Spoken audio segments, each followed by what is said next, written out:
this intro, Corbin.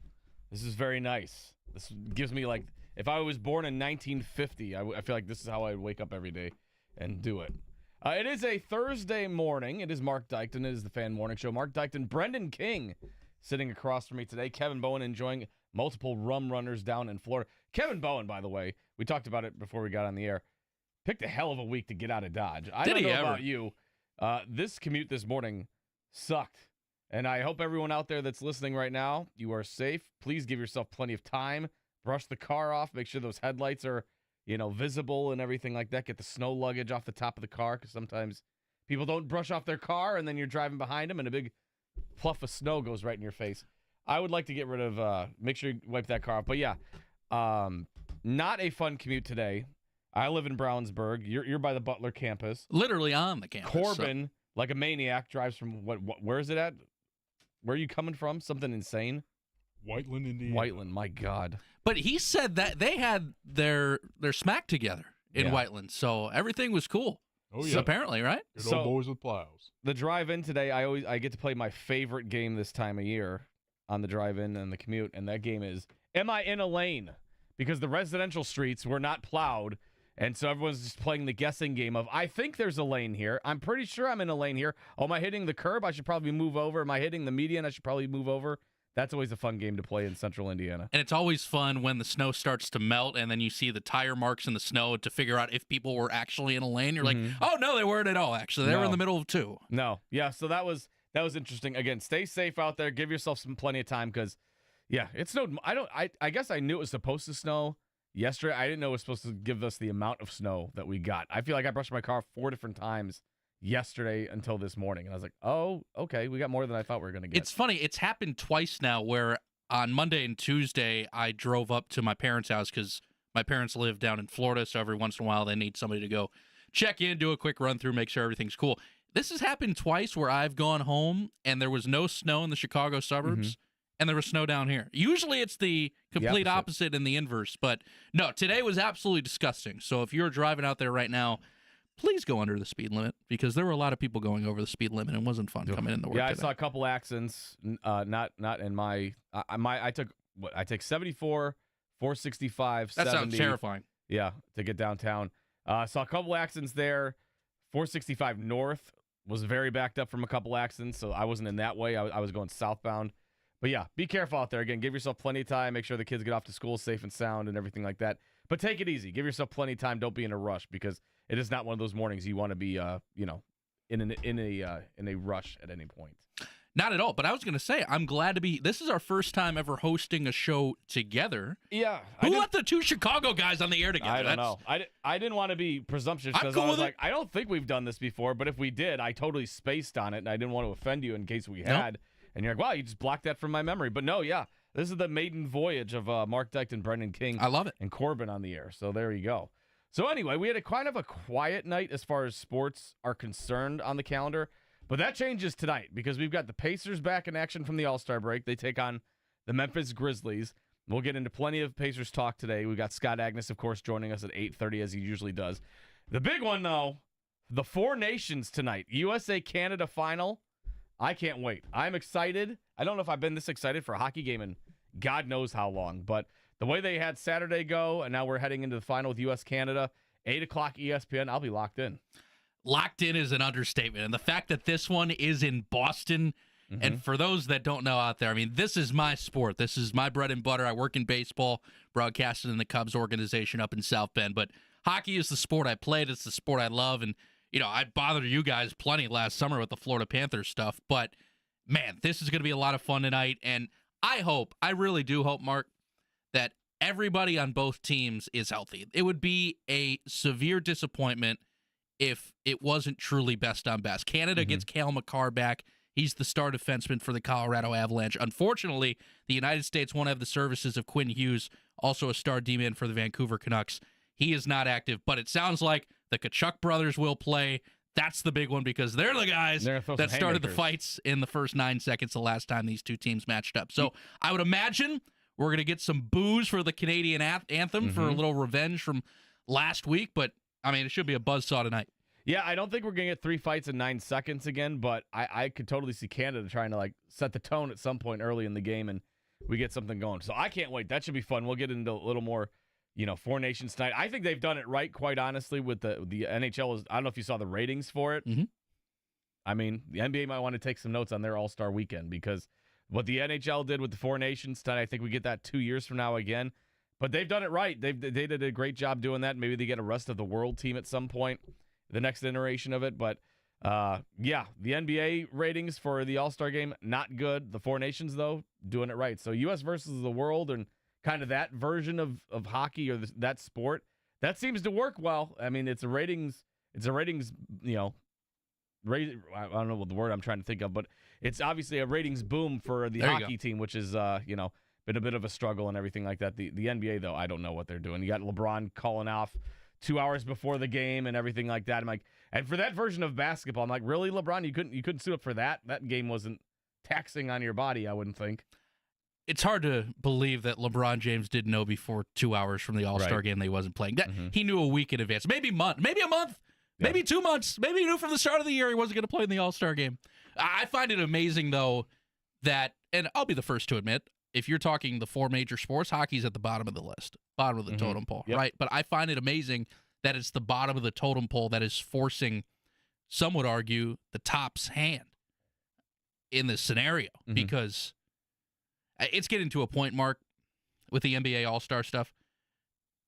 No amount of money is going to make these guys play hard. No. The difference with the NHL and the NBA, I mentioned it yesterday with Kevin and James Boyd, that with the NHL, yes, there are guys making a lot of money, but they're not making NBA money. They're not making $250 million or what the anything highest like that. Paid player in the NHL makes? It's like $13 million or something. $13 million a year. Yeah. So, I mean, yes, it's a lot of money, obviously, but it's not, they still have the love of the game in them, I feel like. And I feel like for the NBA, it's gotten to the point where you don't know who's starting or playing in a game on a daily basis. You could be paying a family of four is like $700 to go to an NBA game in most markets these days. Whereas, the NHL, and it's a little more affordable. For the NBA, you could be, I'm going to go to Oklahoma City and watch, SGA play, and then SGA takes a rest day or something. You're like, well, okay, you're out of money there. And you're like, now I'm paying concessions, parking, all this stuff. Kids want cotton candy. That's a 4-figure night at the end of the night if you're not careful. So I can see where some people are getting fed up with the NBA and the kind of the rest situation and all that stuff. And like I said, the All-Star game, I don't really know what they're doing there, but I kind of found it fitting that LeBron sat out the All-Star game, and then last night the Hornets beat the Lakers. The Hornets beat the Lakers. Yeah. The Mark Williams revenge game. The guy who was supposed to be in a Lakers uniform. The reverse revenge game. Does that exist? 10 points, 9 rebounds, and a Hornets win. So that was actually nice to see. So the lowly Hornets knock off the Lakers last night. I actually took a little enjoyment out of that. I thought it was amazing. You may have seen on social media, both the Lakers and the Hornets released statements after the trade that was not saying, we're happy to welcome back Mark Williams. Yeah. We were put in a scenario where there was the best offer on the table and we had to take advantage of it. Yeah, okay. And then the Lakers say, we're happy to welcome back Dalton Connect. And J.J. Redick saying, he could become part of the rotation once again. Squat. No way. No. There's absolutely no way. No. So, that's a relationship. You already talked about the Lakers and what's the status. I read a story before bed last night after that game went final. And ESPN is already putting out stories, and other media outlets are already putting out stories of who's the Lakers closer, who's going to take the final shots in the playoffs. Is it Luka? Is it LeBron? Is it Austin Reeves? Who's the closer for the Lakers? And it is February 20th. Yeah, I can't wait to hear that for the next 3 months. That'll be fun. Can't wait. But it is good news out here outside of the Lakers losing to the Hornets last night is that the Pacers get back to work. Back from post-All-Star break, they host the Memphis Grizzlies. The first of 4 straight home games for the Pacers. It is kind of a tough sled to start the All-Star break. You got the Grizzlies tonight, then you got the Clippers on Sunday, the Nuggets on Monday, and then the Raptors on Wednesday. So kind of like an interesting 4 set of games. The Raptors obviously the worst of that crew, but there are some haymakers that are getting thrown at you if you're a Pacers fan post All-Star break. Well, even with Toronto, Brandon Ingram was just acquired from New Orleans. So as Rick said in the morning update with Kurt Darling a few minutes ago, this is not going to be an easy stretch at all. Plus, coming out of the break, the benefit is you're at home. But starting with Memphis, And Miles Turner reportedly returning from injury tonight. We'll talk with Scott Agnes about that a little bit later. I mean, the first center that Miles has to see is Zach Edey. That's a huge welcome back from the All-Star break. And it feels like forever ago when they won that game in Washington before the break. And remember being down 19, and Obi Toppin had the game of his season. He made a huge three down 19 to get the Pacers back in it. Supremely good fourth quarter. You finish it off in overtime. But I have a feeling getting Miles back will almost act as a reset for that lineup. They desperately needed Miles and the defensive intensity back in the lineup. And hopefully you'll get that tonight against a powerful Memphis team who plays probably, you would say, top 3, top 5 defense in the league. Yeah, I would say so. They're pretty damn good. Yeah. But yeah, Miles Turner's status is still up in the air. I mean, right now the Pacers released like their projected starters, and not surprisingly, Miles Turner's not there. Thomas Bryant in the starting center position, but we'll see what happens. Rick Carlisle talked about it a little bit earlier yesterday practice, and then Miles Turner also touched on as well. We'll get into all that a little bit later. Did you happen to see that the Colts might have a little more cash in their pocket come free agency? The NFL announcing that the salary cap for next year, or for this season, will increase in the range of $277.5 to $281.5 million. That is going up significantly from a year ago, and obviously a lot more than 2 years ago. So the Colts, roughly, according to Over the Cap, go from $28 million to $35 million in their pocket pool of money. So I don't know what that means exactly. That's middle of the road as far as salary cap for NFL franchises. The Patriots have an insane amount of money available. Now it's like $126 million or something. So the Colts, obviously, not even close to that stratosphere. But it'll be interesting to see if that little bump in money pushes Chris Ballard to be a little more aggressive in free agency as opposed to how he's handled in his first 8 years. Does it not mean just more guitars for Jim? Hey, it could. It could. But no, seriously. Those Prince guitars aren't cheap. No, they're not. No, they're not. You know how I stand here. I've been very consistent in how I've talked about how the Colts use their cap. And in the general manager area, it's a believe it when you see it scenario. I mean, the definition of insanity, I mean, that's very cliche. Yes. But doing things repeatedly, expecting a different result. We'll see how much that end of season press conference plays into the decisions to come. Jim Irsay has been very quiet. Yep. Through the last number of months. We don't know closed doors meetings that have happened between Jim, Chris, Shane, who else has been in there. But you've got an opportunity to get this thing right. But in order to do so, you're probably going to have to change your approach slightly. There's no chance you could do what you did last year, Mark, and run it back. There is no more running it back, especially with rumors circulating. Anthony Richardson needs competition in training camp. Is that Aaron Rodgers? That's on all the national conferences. That was on before we just went on the air 13 minutes ago. I threw up in my mouth a little bit. Me too. But at the end of the day, you can't trust that changes will be made until you visually see it in this town. Yep. And that's what it comes down to. Yeah, so we'll get into a lot more of that. Nate Atkins of the Indy Star going to join us at 8 o'clock. Scott Agnes of Fieldhouse Files joins us at 8:30 for some Pacers talk. And then at the end of the show, we're going to have Claire Clark from Visit Indy.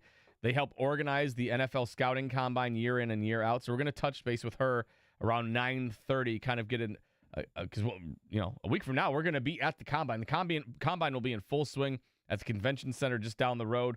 So we'll get a little Combine talk as well from Claire Clark, get some information about that, and maybe what the future of the Combine in Indy is. I'm curious to get her thoughts on that. It is the Fan Morning Show. I'm Marc Dykton. Brendan King joining me this morning, and Corbin Lingenfelter on the ones and twos. It's the Fan Morning Show. We'll be back with a morning checkdown. 93.5, 107.5, The Fan.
Like we said, a slow night in sports, but that changes tonight as the Pacers return to action when they host the Memphis Grizzlies. One big question post-All-Star break for the Pacers is, when will Miles Turner rejoin the team? He's not listed on the injury report, but the early projected starters have Thomas Bryant listed as the starting center. Rick Carlisle discussed where Turner is at from his recovery. Yeah, he's fine. I didn't hear anything from the trainers prior to practice, and I asked, and they said he's been fine since Saturday. So maybe we get a Miles Turner today. Maybe he sits out just one more game or something like that. But they have a tough stretch. They can use him in these first 4 games post All-Star break. No, as we said, the fact that he's got to see Zach Edey potentially tonight, not an easy matchup post All-Star break to get the legs back going again. But I think if you're the Pacers, you're going to need him. You need the defensive intensity. Plus, as Kevin and I described last week, the pick and roll game for the Pacers is just not the same when it's Bryant and Halliburton running it together when it comes to Turner and Halliburton. Complete game changer offensively for the Pacers. And again, you're welcoming one of the better teams in the West tonight, and you're probably going to need a win post All-Star break. Again, clean bill of health for the Pacers. So he's not listed on the injury report. So if he doesn't play, it might just be a rest situation. So it'll be interesting to see if he suits up tonight. Meanwhile, Tyrese Halliburton made it pretty simple what he wants to do on this last half of the NBA season. It's obviously been a little bit of a drop-off for us this month, ever since we got back from Paris. So we stressed to each other, over the break, if you could, just kick your feet up, go get some rest. I feel like as a group we might have been looking a little tired over those last 6 or 7 games. So want to be better these last 29. Hopefully the break was refreshing for everybody, and can be ready to go come Thursday and the rest of the year. I don't think anybody is going to disagree with that. They definitely need to play better. Tyrese Halliburton needs to have that killer instinct a little more for himself in this second half of the season, especially to see what the Pacers can do once the playoffs roll around. Yeah, and I mean, he referenced what they talked about over the break. Can't even imagine what it would have been if they lost to the Wizards in overtime out in D.C. I mean, that would have been demoralizing to have to sit on that for the entire break, to have to watch the All-Star game like that. I mean, nobody would want to experience that. So the fact that you go get a win out in D.C., much needed. You did it in overtime. Who cares? Nobody's going to remember that it was overtime 4 months from now.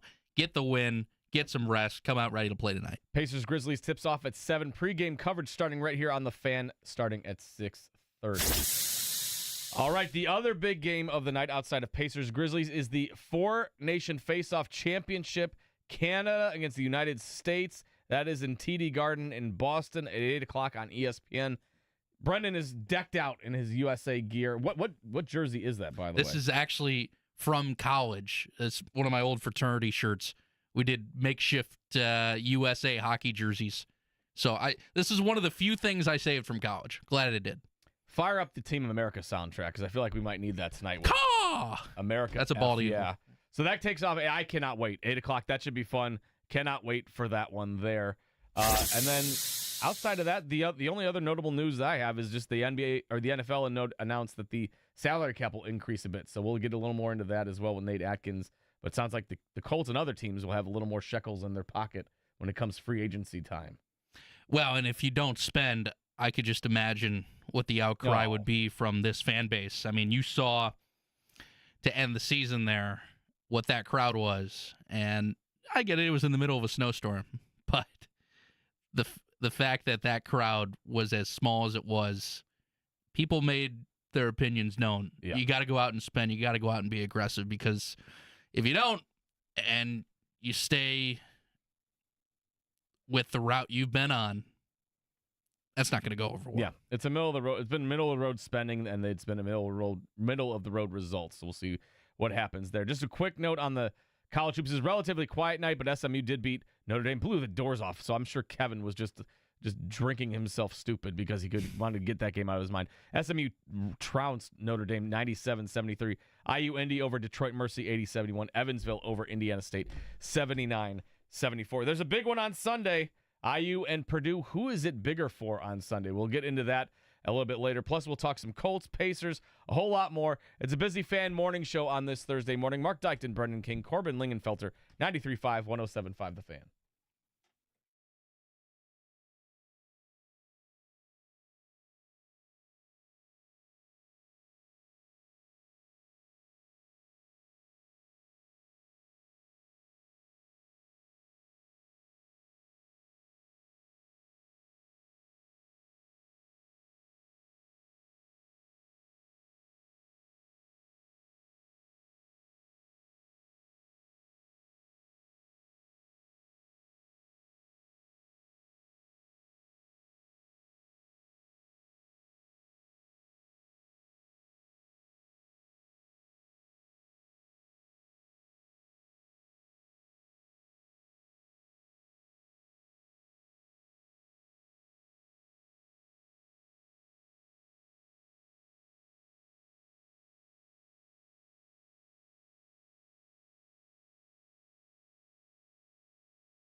Cowbell, Brendan.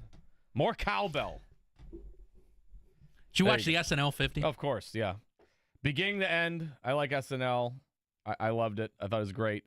Get a lot of recurring characters. That was good to see. And they did banger numbers on the weighted ratings. It was like 15 million people watching. So that obviously is some pretty big ratings for Saturday Night Live. But yeah, that was a very well done 3 hours. Nice to look back at 50 years of comedy as you try to pack it all into a 3-hour show. I just missed Justin Timberlake. That was one where... Yeah, he wasn't there. I know. That was a bummer. I didn't see him. Because at the peak... See, my SNL peak was...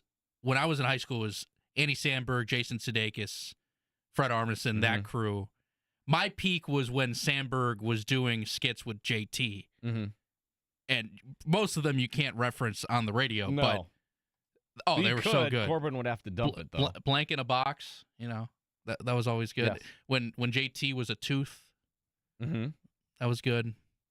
Yeah, so. Yeah, everybody's got their own cast. Like, my parents obviously have watched since the beginning, so they always like the original cast and everything like that, so they're always fond of them. I think mine is always like, it's right around the area of like the Adam Sandler, Chris Farley, David Spade, and then it's like Will Ferrell jumped in there and all that stuff. So it's kind of in that realm. But everybody has their own cast. Everybody thinks their own cast is the best. But yeah, if you haven't seen it, I would encourage you to watch that as well. They had a full weekend of SNL celebrations for their 50th anniversary. So we'll, yeah, I liked it. I liked it. The musical performances were also very good as well. But there is that was on Sunday. There's another big thing going on this upcoming Sunday, that of which is IU Purdue at the Assembly Hall. And I am curious, Brendan, your thoughts, because right now, who is this game bigger for on Sunday? I could say both teams, really, because both teams are limping into this game. Purdue losers of 3 straight to ranked teams. IU has lost 6 of 7. Yeah. It's also kind of like Mike Woodson's last stand. It's his last, for all intents and purposes, his last game against Purdue. So does the team kind of get a little rejuvenated and like try to go out and win for their coach? Or is Matt Painter kind of like, this is the first time he's really had his back against the wall in quite some time? He needs to get his team off the schneid. So where do you see Sunday playing out, and who's it bigger for on Sunday? Well, it's big for both of them, but for different reasons. Yes. It's big for Purdue to get back on track and head into the Big Ten tournament with momentum, because I don't know if you checked the calendar today. It's February 20th. Yeah. February's almost over. January took 3 years. It did. February's gone by in a flash. That's true. Like, January did take forever. And now that I think, I remember I was like, how are we? Like, I was still writing 2024 on all of my, like. I'm the worst at that. It's the worst. My teachers would scribble on my papers growing up, because for the first 3 months of the year, I'd always write the previous year. Mm-hmm. And they just got fed up towards the end and just like, all right, whatever. Anyway, they're big games for different reasons. For Purdue, you got to find a way to get back on track, because if you don't, that's when you get into trouble. This is the classic college basketball line, but you got to peak at the right time in the Big Ten. And just look at the rest of your schedule. UCLA, Rutgers, Illinois. That Illinois game is on the road. Mick Cronin's got his team bought in since his post-game rants. Yep. You see that Micah Shrewsbury ran at Notre Dame the other day? That was a good one. But Cronin's got his team bought in. By the way, if I'm IU, I take a peek at Mick Cronin for sure. I mean, he's on my short list. Rutgers, for whatever reason, has beat the crap out of all Indiana schools for like the last 4 or 5 years. That's been any Indiana team's kryptonite for whatever reason. And then at Illinois has been ravaged by the flu. They played Wisconsin the other night and didn't even shake hands because Illinois, that's how sick they are. Some would say they're playing upside down right now. There you go. Yeah. If I had a badum-tis, it would be for that one. That was a dad joke on this Thursday morning. Don't worry about it. It takes a dad. Yeah. It takes a dad. But no, for Purdue and looking at the rest of the schedule, you got to find a way. For Indiana, this is almost legacy territory. Mm-hmm. Kevin asked me last week, is Indiana still a blue blood job? And I'm not going to get into the full blue blood, but you're in a territory right now, Mark, where IU will always be a blue blood job because of the past and because of the national championships and because of the legacy of Coach Knight. But you're getting to a position right now where it's going to take a selective situation and a coach to want to come fix that. Knowing what happened with Archie Miller, knowing what happened, the financial input it took to buy him out, to bring in Woodson, a program great, to get ran out of town like this. you got the student section chanting "Fire Woodson" in December. I don't know many coaches that would want to get into that, regardless of blue blood. It's getting so ugly that he's not even doing Don Fisher pre- and post-game interviews. He's skipping out on Fish. Which no offense to Don Fisher, because I love Don Fisher, but it's not like Don Fisher is asking you the tough questions if you're Mike Woodson. Like, no. You're getting company questions here. You're not getting thrown over the fire and getting all these crazy questions. So like, as far as interviews go for Mike Woodson, those should be some of the easiest ones in the history of for any head coach. If you're doing the university's radio broadcast, that should be one of the easier interviews you do. And he skipped out on as of late. It's like, kind of, what are we doing here at this point? You're sending out the assistants to do that? No, right. No offense. Nobody wants to hear from the assistants. They want to hear from Mike Woodson, the head coach, the guy who's handsomely paid to be making the decisions in the team. And this is so far past Woodson now, though, and I understand that's such that's its own thing. Kenya Hunter going on Mike Woodson's midweek radio show. I mean, that's asinine. But this is so far past Woodson. And again, you're starting to lose out on recruiting battles now. I mean, you're getting to a point, and I talked about this with Kevin last week as well. Matt Painter is recruiting the state of Indiana better than any IU coach has in the last 10 years. Micah Shrewsbury is starting to get people to come up to South Bend to play basketball at Notre Dame, at times in the last couple years better than IU has. Thad Matta's next recruiting class at Butler, a majority of the class, which is the best-ranked class in Butler history, you may add, many of them are around the Indianapolis area. You are starting to lose Indianapolis from a recruiting standpoint if you're the Indiana Hoosiers.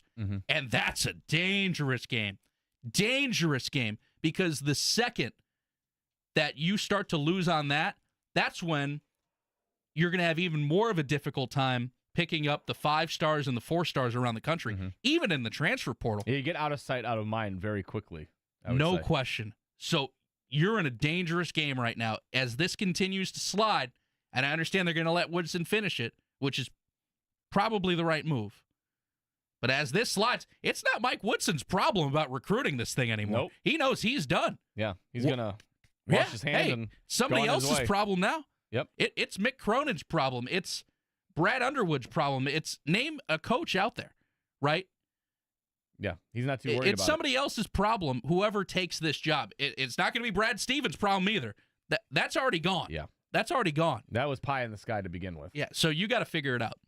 Yeah, it'll be interesting to see. I totally agree with you that it is two different edges of the sword. That both teams could use this win, but for very different reasons. And it'll be another interesting situation at Assembly Hall to see just kind of what reaction that's going to be and stuff. Because, IU Purdue brings out a different animal in these fans and everything like that. And especially the way Mike Woodson's been handling things and all that. I mean, it'll be interesting to see what they do at Assembly Hall on Sunday. I can't wait for it, though. That should be a fun one. Going to get your thoughts while we're going to have, by the way, Nate Atkins joining us at 9 o'clock. I think I mistakenly said 8 o'clock. 9 o'clock for Nate Atkins, 8:30 for Scott Agnes. Claire Clark of Visit Indy will join us at 9:30. We've got the Combine a week from now. We are going to be there at the Scouting Combine. One of my favorite events on the calendar. It goes kind of like under the radar, I think, for a lot of people, but it is just kind of cool to like, you're bumping elbows. You're like, oh, there's so-and-so from NFL Network. There's so-and-so from ESPN. Hey, there's Andy Reid eating a cheeseburger. Potentially, there's Shadur Sanders over there or whatever's going on. It's always kind of interesting. Hey, is that Charlie Weiss? Yeah, it is. Oh, okay, cool, interesting. Charlie Weiss is still doing his thing.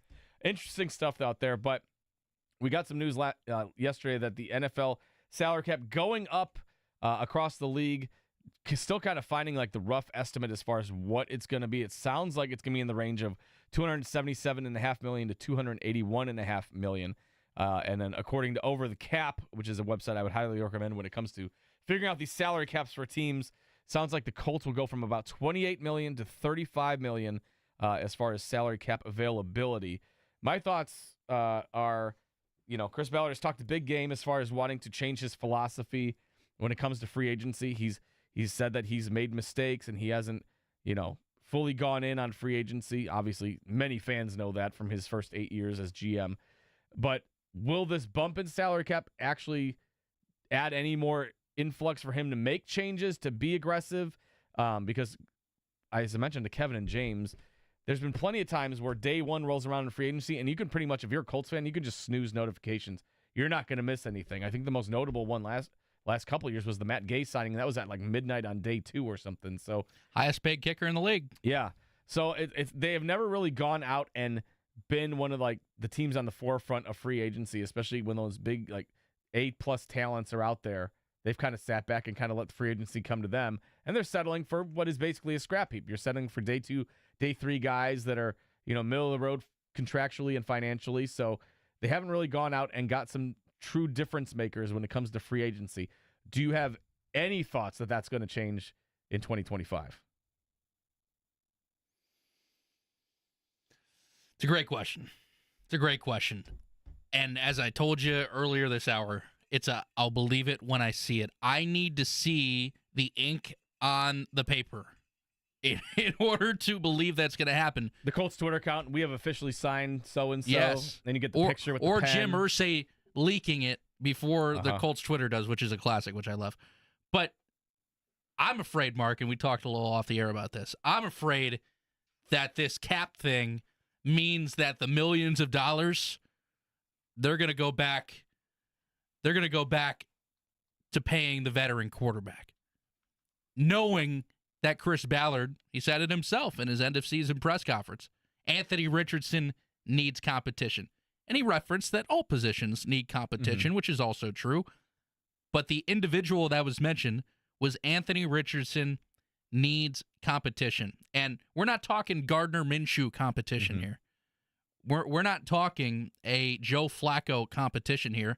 As much as Joe Flacco kept you in some of those games this past season, we're talking an investment in the quarterback position, knowing the lofty expectations that this organization has, and being able to utilize the prime years of Jonathan Taylor, Michael Pittman, other offensive weapons, Alec Pierce, A.D. Mitchell at some point is going to have to get cooking, continuing to use Josh Downs in the slot.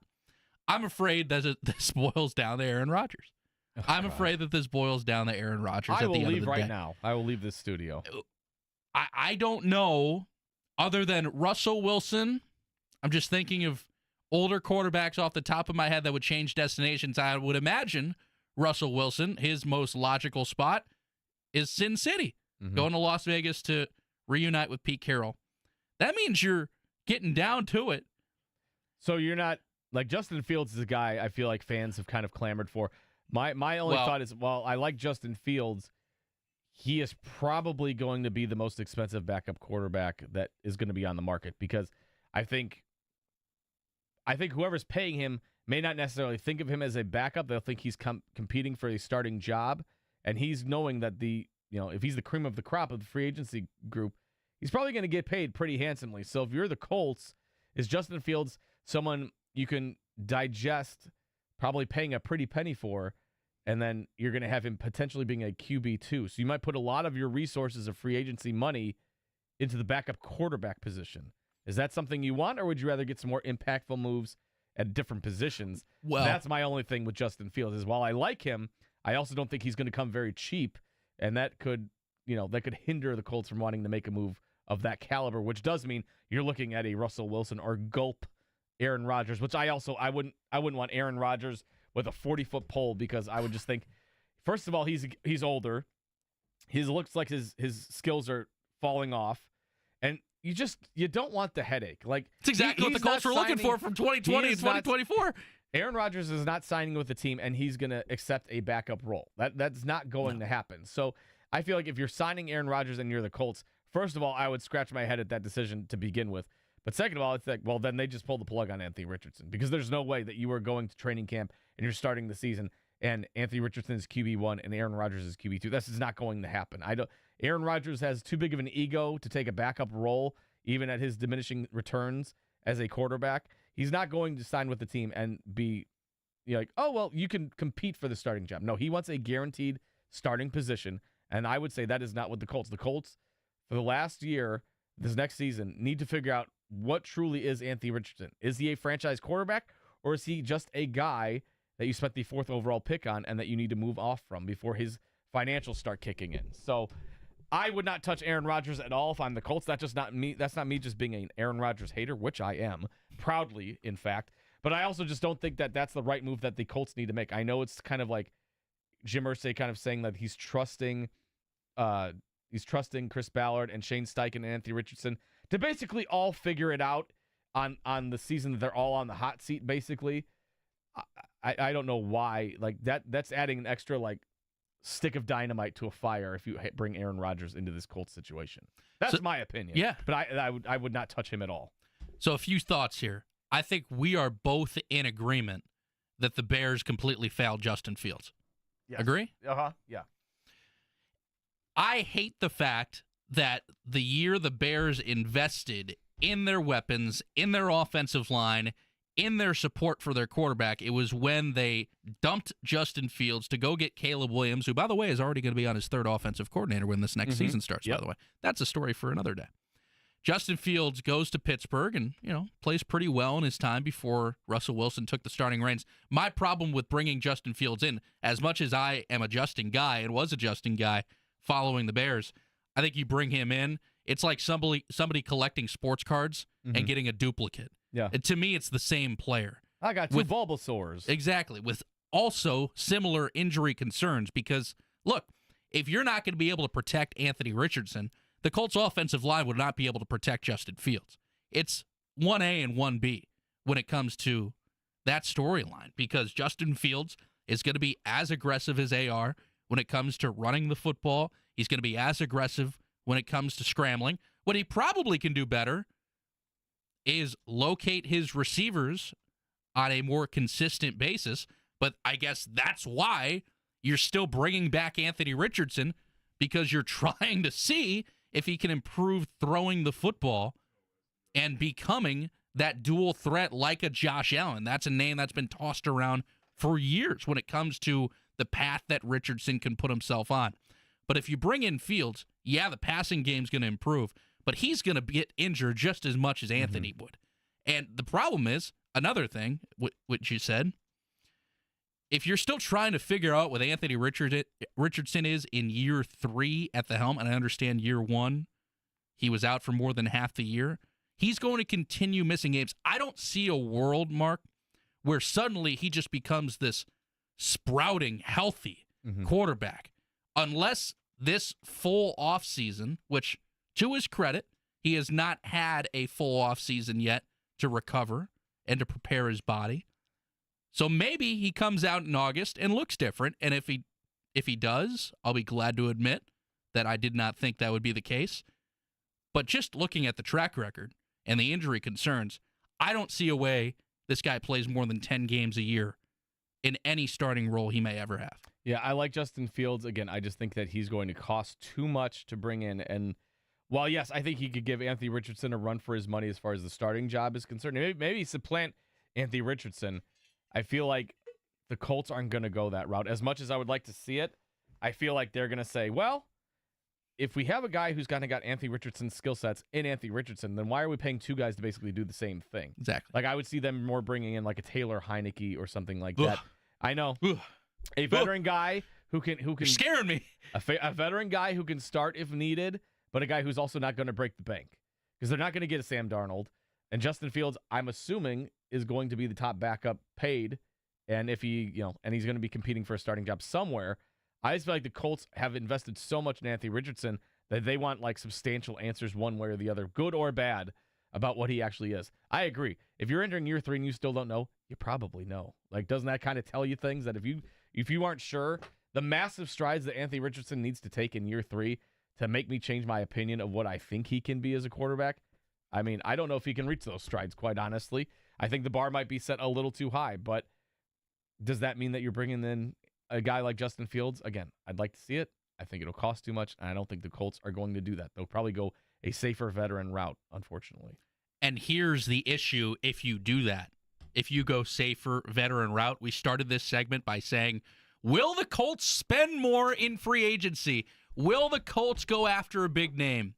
If you go back to the mean of the veteran backup, Flacco, Minshew, name the player, you get right back into the realm of where you were. Potentially Anthony Richardson hurt in October.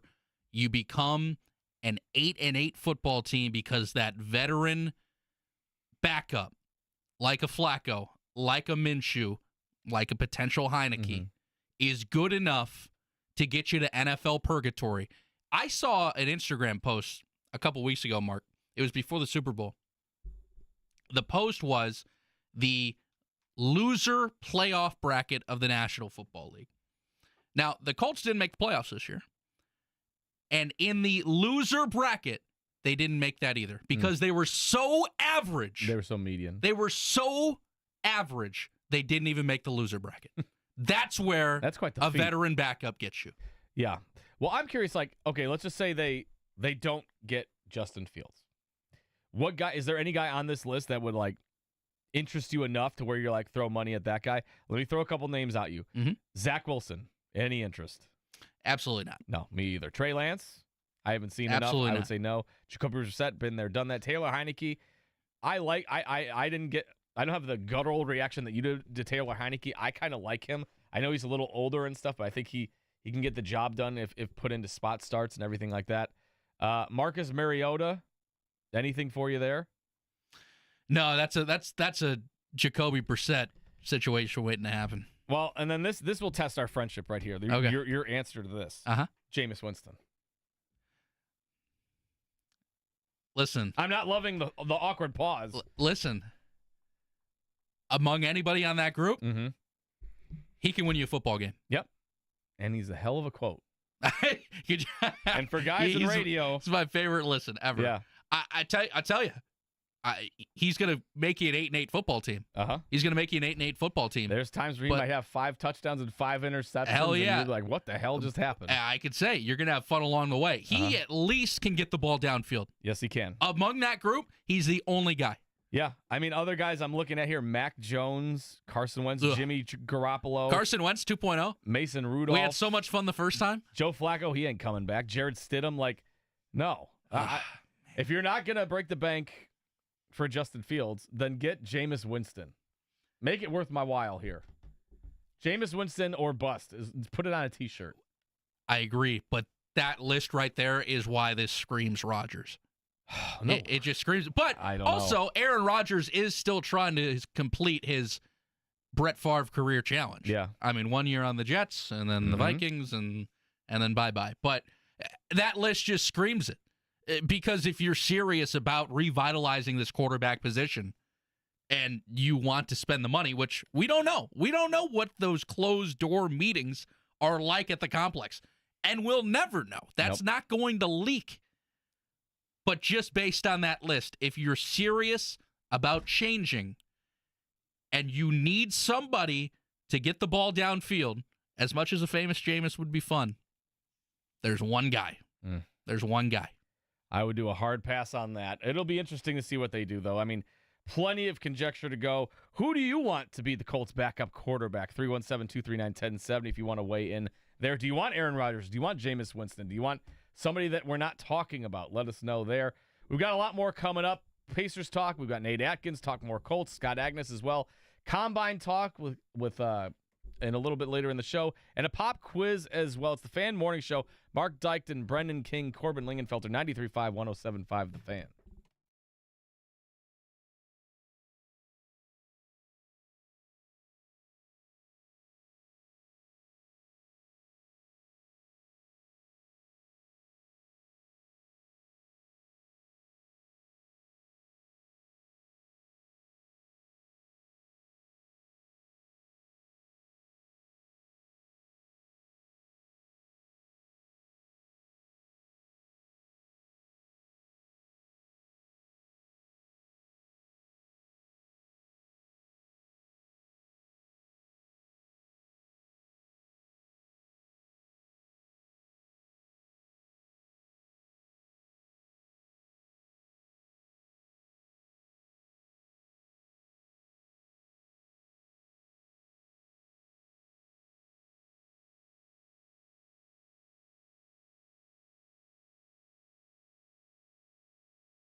I love it.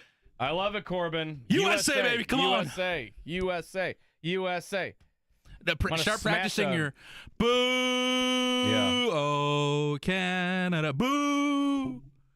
I saw a video the other day. I forget who it was now. I'm blanking, but it was right after that. But it was a dude in a USA hockey jersey ripping a cigarette and pounding a Miller Lite with this song in the background. And I was like, that's America right there. Nothing better. You got to love it. It's the perfect goal song. Mm-hmm. Perfect goal song. Yeah. Again, Four Nations Championship, USA, Canada tonight at 8 o'clock, ESPN. I'll be locked in. I cannot wait. I'm going to tell my daughters are going to want to watch Bluey or something like that. I'm like, no. We're watching the Four Nations. They'll say, what the hell is that? And I'm going to say, hey, why are you swearing?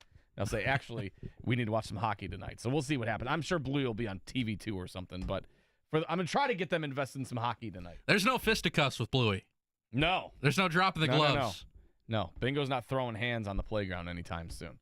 But I am Marc Dykton. Brendan King over here in my co-host seat today. Corbin Lingenfelter, as well as the Fan Morning Show. Kevin Bowen out in Florida. He'll be back Monday. We got the NFL Combine next week. We'll get a little bit of Combine talk at the end of the show. Claire Clark of Visit Indy is going to join us to kind of lay the land as the NFL world descends on Indianapolis once again next week. That is going to be a busy time. It's always a fun time, though. If you ever stopped at the food section for the media and everything like that, there's always some interesting spreads out there. I like it. I like to see the writers, the busy NFL writers who you're kind of like, hey, that's so-and-so. Should I bother him? I don't know. He's eating a hoagie right now. Should I bother him? I kind of want to. I don't do it too much. I try not to. Yeah, I mean, you got to pick your spots for sure. You've been starstruck at the Combine? Is there anybody you've seen that you're like, oh, yeah, hey? Ooh, it's a good question. I think I'll have to think about that. But, I mean, it's got to be some midnight or 1 a.m. Steak and Shake sightings. Oh, right? 100%. That you need to be camped out at Steak and Shake and St. Elmo's. Those are the two. Oh, the St. Elmo's bar? Technically. What's that? Steak and Shake and St. Elmo's, both steak right across the street. Yeah, that's true. Yeah. That's true. And stop at Tom's Watch Bar. I know John's there today. So, Tom, I think JMV, you been over there? Tom's Watch Bar? I've seen it. I feel like Place is sick. JMV has a residence there. Does he not? He's yeah, it's like a Vegas residence. He's like Adele at Vegas. He's just got a residence at Tom's Live from the Watch Coliseum. It's JMV. Yeah. So we talked a little bit in the last segment about the Colts quarterback backup situation, what we'd like to see, what we wouldn't like to see. I would not like to see Aaron Rodgers. Brendan is a little more open to it, it sounds like. Well, no, I'm not pro Rodgers. I just think that he's one guy that is available as far as competition is concerned. The list you rattled off before the break. Daniel Jones, one we didn't mention. Daniel Jones is God. Oh, yeah, I didn't. I figured that wouldn't do much for you. No. Just among the list you said, and this is if the Colts are serious about bringing in competition, quote unquote, competition means somebody to start in place of Anthony Richardson week 1 in 2025. If that is their mantra, if that is their mindset, if that's what they want, if they want to bench Anthony Richardson, if I'm in the mind of Chris Ballard or Jim Irsay, if there's one guy out there that you can realistically say, this is our week 1 starter, and even though it might be a little controversial, people are going to blast us for it. Mm-hmm. I don't mind Taylor Heineke as a quarterback. I think he's a fine quarterback. But a week 1 starter, to me, that's just not possible. Mm-hmm. If you're trotting out Daniel Jones as the week 1 starter, you're probably going to get blasted. Rodgers is the one name where you're like, is there some magic left in the bottle? And I know Marc Dykton's going to be booing him from the 400s. Yeah. But is there something there that can potentially save us because nothing else is working? See, my thing is, I think the Colts can say they want competition for Anthony Richardson. But what does that mean? We don't know what that means. I was going to say, their definition of competition versus our definition of competition is vastly different. I think our version is that we think competition, we think, oh, that's a guy that's going to compete for the starting quarterback job. Whereas I think in the Colts' mind, their version of competition is we want someone who's going to push Anthony in practice, but not necessarily supplant him as QB1. Mm-hmm. And I think that's where the difference is. Whereas they can say they want competition all they want, but they also want to see what they actually have in the guy as he enters his year 3 and spending the 4th overall draft pick on him just a few years ago. They want to get a final answer on him. I feel like that's the storyline heading into 2025. And so when they say they want competition for him, they do, but they don't. They want it, but not enough to take him out of the starting quarterback position. They want him to take himself out of the starting quarterback position, but they don't want to spend enough on an Aaron Rodgers or someone like that to actually just make the change voluntarily. I will find it fascinating whenever we figure out what that definition of competition is. Again, just knowing where they were for nearly 4 consecutive years, tossing from Rivers to Wentz to Ryan to Minshew. We've seen this movie before. Yes, it's the Marty McFly. Hey, I've seen this one. Mm-hmm. You've got 2 television sets? You must be rich. No one has 2 televisions. 317-239-1070. We were asking, who do you want as the backup quarterback position for the Colts? Corbin, do we have a couple people? It sounded like we had a couple people on hold. Yes, we do. All right, who we got? Dan. Dan, good morning. You're on the Fan Morning Show with Mark and Brendan. How you doing this morning? Dan. Hi, my name's Dan. What's up, my name's Dan. How you doing? And I personally think the Colts should draft somebody from the college ranks, such as Will Howard, Riley Leonard, somebody who's played in big games and have a good college resume. And I also think the Colts have a dark horse candidate in Jason Bean. They signed him quickly after the season ended. What do you think of those ideas? So, Dan, are you against them signing a veteran? You would rather them go like to the college ranks in the draft for that, or you would shun a veteran? Since we have seen some Band-Aid quarterbacks, it's veterans that didn't really win, didn't really rack up wins like we need them to. We don't know the potential of these college guys. They could be a future backup at least, if not a replacement starter. All right, Dan, appreciate it. Personally, like I'm not opposed to a college draft pick like for a quarterback, but my thing also is that's not the competition I feel like they're talking about. Like if you're drafting a quarterback, I don't think you're drafting a quarterback with the confidence that that guy can take over QB1 on his rookie season. Like I know they expected Anthony Richardson to do that. I don't think they're spending like a decent draft pick on a guy that's just you're hoping can be the backup quarterback to Anthony Richardson. Well, you're still hoping that Anthony Richardson could be your starter. Right. You're still trying to figure out from the last draft, and nothing against Dan's idea. But to start the college football playoff, I was working in South Bend. I drove to Notre Dame. I lit a candle at the grotto. I sent it to Kevin. And Notre Dame went on a run to the national championship. I love Riley Leonard. I love Riley Leonard, but he's not an NFL quarterback. Riley Leonard's going to be in the XFL, the UFL. Name a random football league, he's in the FL. He's in that FL. Riley Leonard could not get the ball downfield better than Anthony Richardson could at this stage. Will Howard, probably the same thing because he's not going to have Jeremiah Smith and the rest of that all-star roster in the NFL as much as, again, I do like Will Howard. You're just not in that scenario where you would go back to square one, say goodbye to Anthony Richardson, and say, hey, we'll talk to you guys in a couple of years while we figure this guy out. I might be filling in for Kevin on the Fan Morning Show in, let's do the math, 2028. We're trying to figure out who's Will Howard. You just can't do that. Yeah, and like Jason Bean, and he mentioned Jason Bean and Sam Ellinger, who's still on the roster.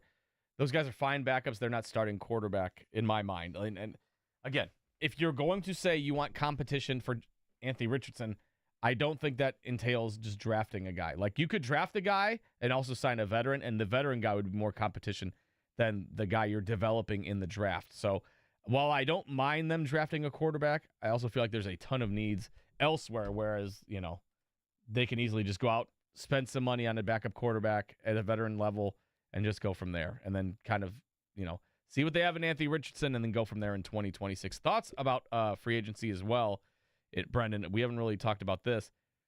Are there any other guys in free agency, like in the free agency crop outside of backup quarterback, that you would like to see the Colts go after? Or is there anybody listed that you're like, ooh, I hope they pursue that? Like James Boyd had one yesterday with us. He suggested that the Colts go after Dolphins safety Javon Holland. He has been told by the Miami Dolphins that they are not going to pick up his contract. He's going to hit free agency, and he's I believe 25 years old.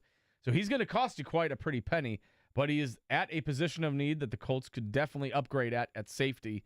Your thoughts on that, or is there any other guy available in free agency that kind of like, ooh, that guy would be cool to see in a Colts uniform? I hope Chris Ballard has him on the short list for who to pursue when it comes to free agency. Well, it was my personal wish that the Colts last year would trade up to draft Brock Bowers.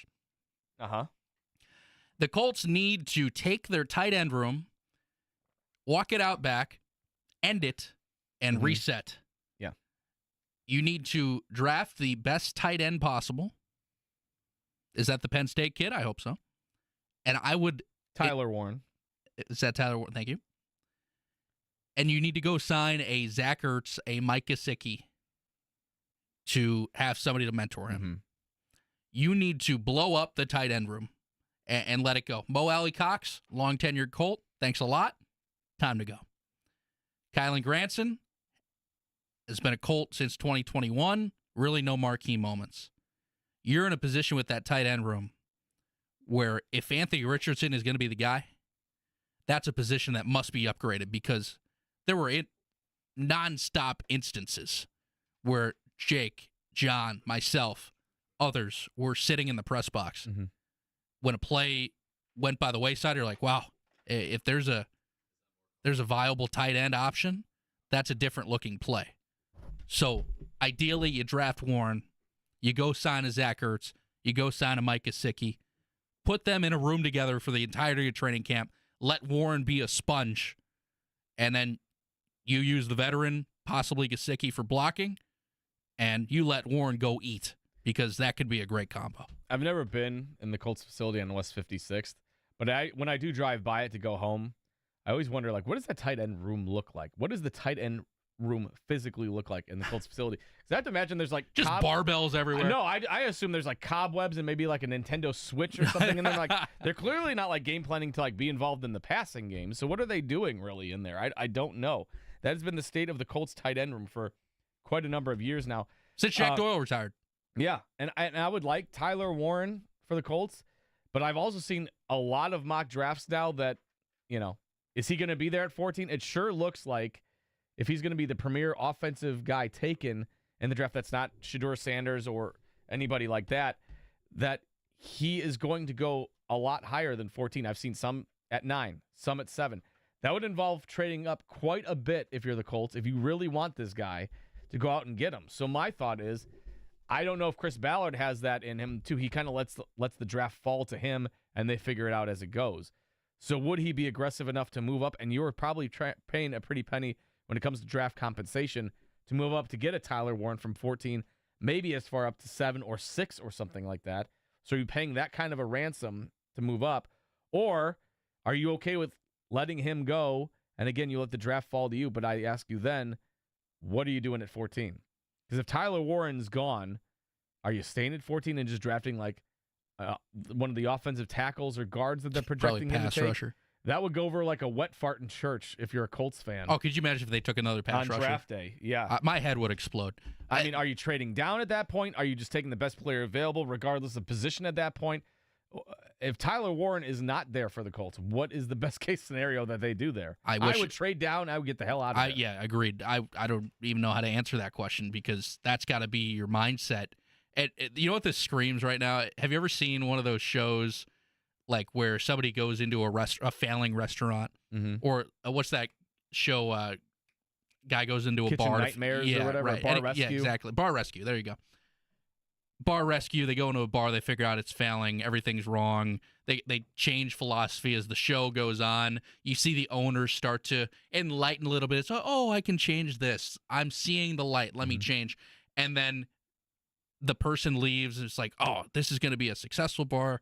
This is going to be a successful restaurant because of the owner's changed mindset and changed philosophy of how to run this business. And then at the end of the episode, they do 2 months later, the owner is back to their old ways. That just feels like what's going to happen because I don't know if Chris Ballard is serious about changing the philosophy. I don't know if it's smoke and mirrors from the end of season press conference. I don't know if he truly means it. That goes back to the conversation from earlier in the segment. I don't know what their terminology means because it's a complete mystery. Their definition of competition and our definition of competition could be totally separate things.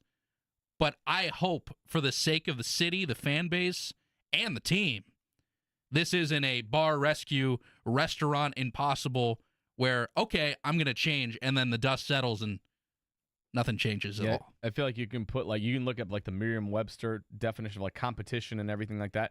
and you can point to that word and be like, that's what that word means. And then the Colts hand you their dictionary. You're like, that's not what that word means. No, what the hell dictionary is this? And then it's not Merriam-Webster. It's some knockoff from like Finland or something like that. You're like, what the hell? What is this? That doesn't make any sense.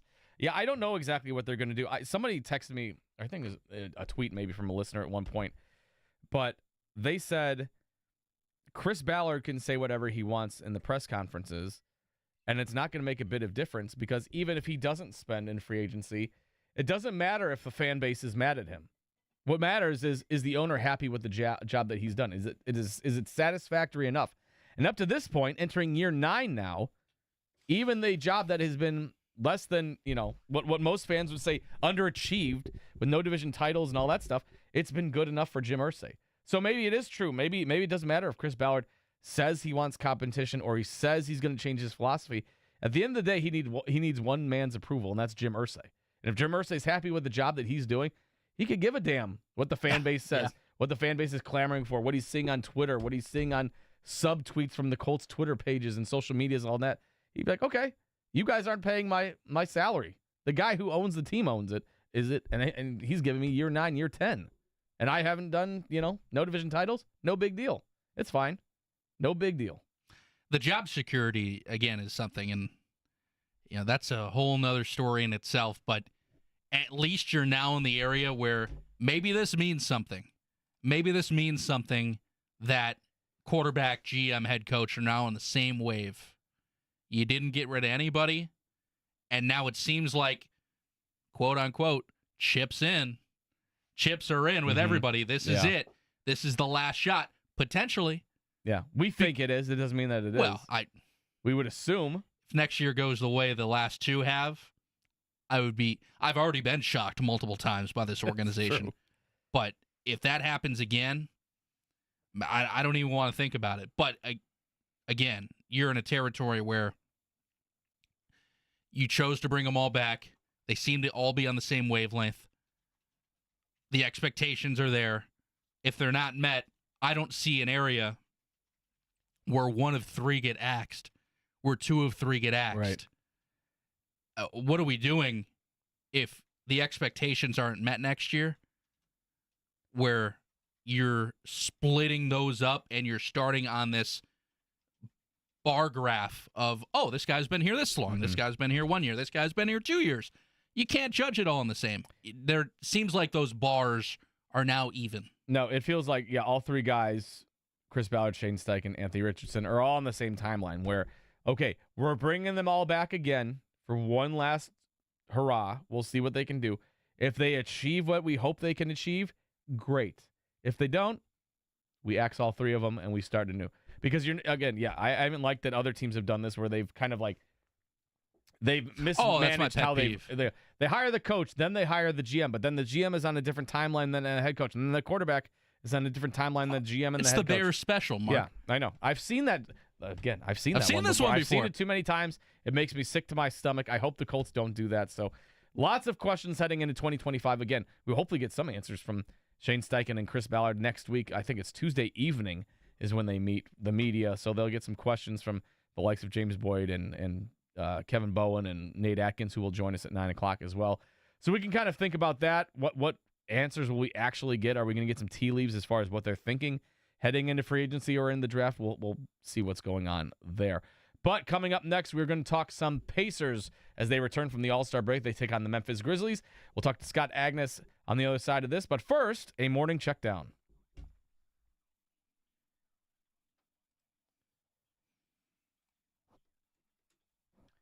Maybe I have the Miles Turner one ready. All right, Scott Agnes on the other side of this break. But before we get to that, we're going to discuss the morning checkdown. And while it was a quiet night in sports, it doesn't mean it was completely nothing to talk about. We've obviously got plenty to talk about Colts-related. Pacers-wise, though, they do return from the All-Star break. Their first game back tonight when they host the Memphis Grizzlies. Again, Miles Turner, he's not on the injury report, but he's also not in the projected starting lineup tonight. Thomas Bryant listed as the starting center, according to the Pacers website. Miles Turner was at practice, and he discussed his recovery from a concussion. Yeah, it's been tough, man. Just the toughest thing has been watching, I guess, and just want to be out there, want to make a difference, want to make an impact. But I think I knew it was time I needed. There's no perfect time, but the time before All-Star break could have been better for me. So I feel great. Got some sunshine on the beach a little bit down in Florida, so we're charged, here to go. You think, Brendan, that we see Miles Turner tonight suit up? I think you kind of have to. It's getting to that point. But your thoughts?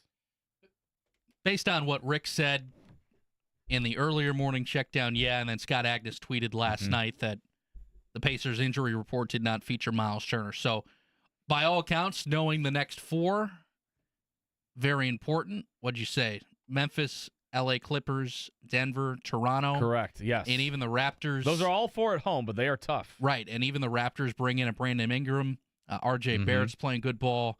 Just because their record isn't exactly where they want it to be, that's still a dangerous team. So this is an important four-game stretch.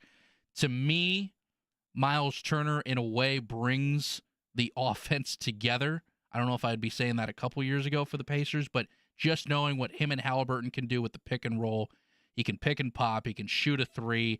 I feel like Siakam plays better with Miles in the lineup. Thomas Bryant has provided a great energy spark plug. He's great off the bench. I love him as a backup center, but it is amazing to me, and I've always been a Miles supporter, but just how important he has been, you can argue, offensively than defensively this year. Zach Edey back in the building tonight. I'll be curious to see his the fan reaction to him when he comes out. I would imagine some cheers. So I would think so. I think the Purdue faithful will be nice. So Pacers Grizzlies tips off tonight at Gainbridge. Pre-game coverage starting right here on the Fan at 6:30. Other notes: NFL raising their salary cap again. Haven't firmly nailed it down, but it will increase to around $277.5 million to $281.5 million. Colts go from $28 million available in salary cap space to around 35. So we'll see what happens. The Patriots have an insane amount. It's like $126 million available for them. So they're going to go, I would assume, bananas with Mike Vrabel at the helm for the Patriots. So another reason to hate New England is that they're probably going to spend a boatload of money in free agency. College hoops, again, relatively quiet night, but SMU blew the doors off of Kevin's Notre Dame, 97-73 there. Evansville over Indiana State, 79-74. And IU Indy, 80-71 winners over Detroit Mercy. Coming up next, we'll get some Pacers discussion. It's a Thursday conversation, 8:30. Scott Agnes of Field House Files. He joins us next. It's the Fan Morning Show. Marc Dykton, Brendan King, Corbin Lingenfelter, 93.5, 107.5 The Fan.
It's the Fan Morning Show on a Thursday morning. 93.5, 107.5 The Fan. Marc Dykton, Brendan King in the chair today. Kevin Bowen out in Florida, probably drinking his sorrows away after that Notre Dame showing last night against SMU. Not a pretty sight for Kevin Bowen. He was probably the only person in Florida, if he's at a Florida bar rolling, can you turn the Notre Dame game on? And the bartender's like, what channel is that? ESPN Plus. Yeah. No, we don't have that, sir. Oh, okay.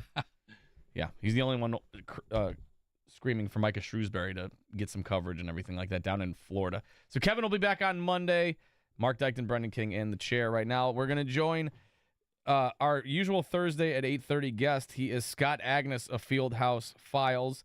I always feel bad because I feel like I'm waking Scott up from his deep sleep. So the fact that I'm usually the first voice he hears when I wake on a Thursday morning, that always kind of disturbs me a little bit because I can't imagine that's the first thing he wants to hear in the morning is me waking him up. Scott, do I ever bother you on Thursdays when I call you?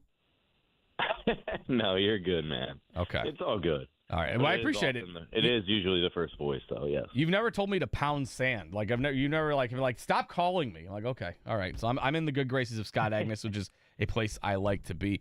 Scott, Pacers get back to work tonight. They take on the Memphis Grizzlies. Kind of a tough 4-game stretch as they return from the All-Star break. They've got the Grizzlies followed by the Clippers, the Nuggets, and the Raptors. What are your expectations for this Pacers squad post All-Star break? Yeah, you really hope that they can take off now, especially given the schedule, especially being home friendly. You come back 6 of 7, 4 in a row at home. It really sets the tone for, I think, the rest of the year. And the misnomer is, all right, now we're ready for the second half of the season. It's like, no, it's the final third of the season. You really should move All-Star break up several weeks, if not a month, to make it more of a midseason break. But no, you got basically a clean bill of health outside of Isaiah Jackson, who's missed the majority of the year. So now's really when you're gearing up for the playoffs. And I think at this point in the season, every player and coach realizes the true value of every single game the rest of the way. Hey, Scott, for Miles Turner potentially getting back in the lineup, what's your expectation for minutes? Would he split it with Thomas Bryant just to slowly get back in the rotation, or is he full go? I don't think so. No, I think he'll be full go. He had obviously had that inadvertent pop from his own teammate, a little friendly fire there. But you've been off for a week. He hasn't played in a week and a half here. Said he's been good since the weekend, so I would expect him to be full go. Who in your mind in the Pacers lineup benefits most from Miles getting back in there? Jeez, I don't know if I could say one guy. I mean, this team was so bad without him.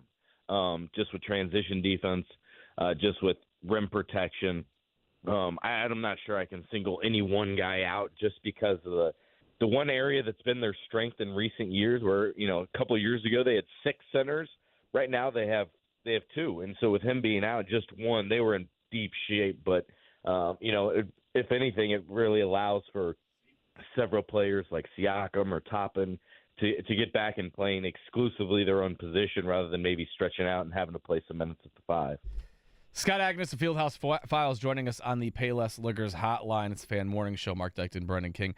Scott, one thing you want to see the Pacers improve on in this post-All-Star break. Halliburton mentioned just wanting to play better and kind of get back into a scoring rhythm and all that. What was one area you want to see the Pacers improve on in these final stretch games? Yeah, if you're talking individually, it's definitely Tyrese and just the consistency level. It's taking his regular allotment of shots. It still sticks with me that one game out west he had where it was 0 points, but worse than that, 0 for 3. It's like, I don't care if you're 0 for 10. You need to throw up at least a dozen shots, I think, a game here. But nonetheless, for the team, it's what it's always is. It's defense. They need to get back to being a reasonable defending team again because to go close the stretch there, they were one of the worst in the league with transition points. With how about their 4 starts? Maybe you start there, and it's how they start the game because there was just countless times where they'd fall behind by 20 points, and you go into the second quarter, and while teams are bound to make runs, it's just so much to have a team overcome and then have to hold on to a lead if they even get it. So maybe you start there, Mark. Scott, looking back at the last game before the break, that overtime win in Washington, Really? I mean, the Obi Toppin game made that big three when they were down 19 and got him back in it.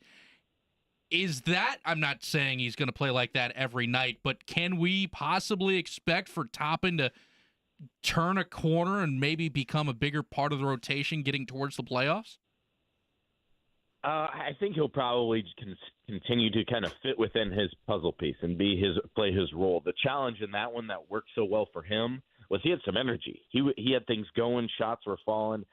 That was a team that was clearly ready for the break. No one really had it other than Toppin. I mean, the fact that it's the worst team in the league you're playing, you're on the road, and this team's clearly more focused and geared up towards, rebuilding and the off season. I think there are a few things that you can definitely take out of that one, but I thought that was just Toppin providing a nice little jolt of energy that you often see from several others as well, like a TJ McConnell or Benedict Mathurin.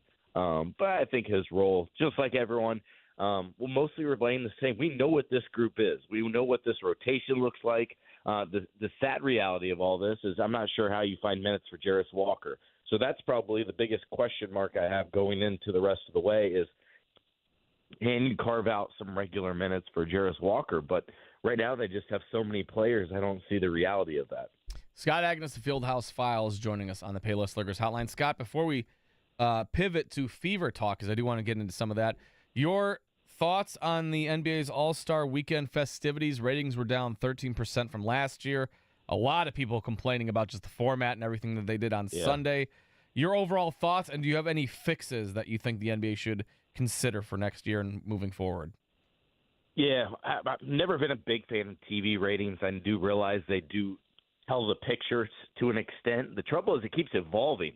All of us in the business realize also the ratings, like the numbers are even bigger. So the fact that the number decreased as much as it did is actually a bigger sign. But to the broader point here is anybody who watched it realizes that was not a good product. And so that's what you need to base it off of, in my opinion. And the reality was it was a 3-hour broadcast that included a basketball game rather than a basketball game that featured some music and a comedian and certain things like that. I thought, Mark, they strayed away from the main thing. And I go back to that quote from Pat Riley, keep the main thing the main thing. And I think they totally detracted from that. The fact that in the final game you have an 11-1 start to the game, the OGs were playing tremendous, and then you have a 17-minute timeout after a 3-minute of action. Like, to me, that was not good. I would try to simplify it. I would limit their commitments Saturday night and Sunday, because I think that's the biggest detractor here is these guys have so many obligations and photo shoots and videos and media obligations. I would say, all right, we're giving you all Sunday. We're giving you your pregame routine. I don't know if I would have that music performance right before the game where it's 20 minutes before they're warming up. And I would try to get back to having what we know, 4 quarters, East versus West. And it's not going to be perfect. Guys are going to take it easy sometimes. But you hope. We saw good signs with that young team of them challenging each other and blocking shots and pushing one another. And you hope all this conversation and those young guys can help drive a more competitive all-star game while also acknowledging and accepting it's never going to be perfect. It's an all-star game. I think it's just straight away so far from actually just being an all-star weekend. Like, I mean, the Saturday night is highlighted by Mac McClung, who is not an all-star. Like, the slam dunk competition is filled with guys who are not all-stars. You had the rising stars who are not all-stars. So it's a bunch of guys that for being an all-star weekend, it's featuring a lot of guys who are not on the all-star rosters and are not the names that everybody knows. And so it does kind of just get lost in the shuffle that it's all-star weekend, but everybody I'm seeing featured is not all-stars. It's so weird. Yeah, no, I totally hear you. And I was focused more on that Sunday game, but you're right. Even towards Saturday, you have seen some of these key players, like a John Morant, who we'll see tonight, tweet interest about the dunk contest. Will they actually follow through? Probably not. But I think maybe if you put $1 million prize on there, I think that might be enticing. I think they need to mix up how they motivate players, perhaps. And I think we saw that worked effectively with the NBA Cup here. But you're right. With the feature group, I mean, how many fans can, especially casual fans, can name these players? And that's the big concern there. I give credit to Mac McClung because he definitely put on even though I disagree that he should really be out there, especially the last couple of years when he wasn't even a two-way type guy. But yeah, All-Star Weekend needs some of a makeover, but I think the biggest issue was it got away from the true meaning of what it was, and therefore, fans just weren't interested anymore. I mean, Twitter was very quiet except for complaints when it came down to All-Star Weekend, and that's not a good sign. Scott, just looking at what the NHL has done with their Four Nations tournament, that's going to go into the Olympics next year, and then they're going to do another World Cup of Hockey in 2028. Just based on conversations you've had with executives, players, would a U.S. versus world help any of the effort, or would it be the same thing? I think to some extent. I think it would add some intrigue to the game, especially from the outside. It'd put a little bit of pride on the line. Although the world, I mean, what pride are they fighting for? It's not like their own country, right? It's just kind of saying, hey, we're better than the U.S. Here's my thing. I don't want it. I don't think it would be good. And I say that because the world is dominant the world is dominant at the top. It's top heavy. But after like the top 4 or 5 spots, then you're really forcing to put guys on that all-star team, which takes away spots from USA guys that are more deserving from some of those guys. So I'm actually not a proponent of that format, even though I can totally understand the mission behind that and the idea of just trying to do something a little bit differently. Scott Agnes of Fieldhouse Files joining us for just another minute. I do want to sneak in some Fever discussion real quick, Scott. Stephanie White was on a podcast earlier this week, talked about title expectations being sky high with all the additions. We saw Brianna Turner signing as well. In your estimation, the most notable move of the Fever offseason has been what? Has it been on the roster? Has it been the return of Stephanie White? Where would you put that? The biggest offseason to me was the front office because guess what? Then they made all these moves. So you go out and not only bring back the original architect and Kelly Krauskopf, who had so much success. She's the one that drafted Tamika Catchings, who is the franchise to this point. And then you added Amber Cox, who has an illustrious history with the league and in women's sports. And from there, they've really overhauled everything from the basketball operations to the coaching staff and to the players. So I start there. And maybe even you go a little bit higher, and with Mel Raines and Pacer Sports and Entertainment making that change, going all in with this franchise, going all in with a new practice facility that will go up in the next couple of years. I have loved the fact that they are not just sitting back and cashing money and appreciating the Caitlin Clark machine. They're saying, no, we're doubling down. We realize it's never going to be better than this. And so we want to maximize this window, and I think that's exactly what they've shown to do in these last 4 or 6 months. Yeah, they've done a hell of a job as far as, taking advantage of Caitlin Clark's popularity, but also realizing that a window of opportunity is wide open right now. So I'm glad that they're striking while the iron's hot. Scott, we appreciate it as always. We'll talk to you again probably next Thursday or so out at the Combine, but get some sleep. We always appreciate you picking up the phone for us. Thank you, man. All right. Thanks, guys. Scott Agnes of Fieldhouse Files joining us on the Payless Liquors Hotline. Scott Agnes was at the Royal Rumble with me. I met up with him and was hanging out, and it was his first experience. He was obviously trying to see if Tyrese Halliburton was there, and he was blown away by the level of action and all the bells and whistles that WWE brought. It was his first wrestling experience. So I need to talk to Scott Agnes and bend his ear a little more about that, his first experience there. But had a great conversation with Scott. We'll have a great conversation with Nate Atkins coming up at the top of the hour. We'll also touch base with Claire Clark of Visit Indy at 9:30. Talk some Combine as well. It's the Fan Morning Show. Marc Dykton, Brendan King, Corbin Lingenfelter, 93.5, 107.5 The Fan.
banging out this Four Nations finale tonight with this rejoinder music today, Corbin. We are killing it with Freebird and Born in the USA. We are doing a bang-up job getting us ready for USA versus Canada, 8 o'clock on ESPN. I know I'll be locked in. Brendan King decked out. Looks like you're going to hit the ice at some point today. Oh, I'd love to. I'd love nothing more. That's my childhood dream, but we'll leave it to the Kachucks.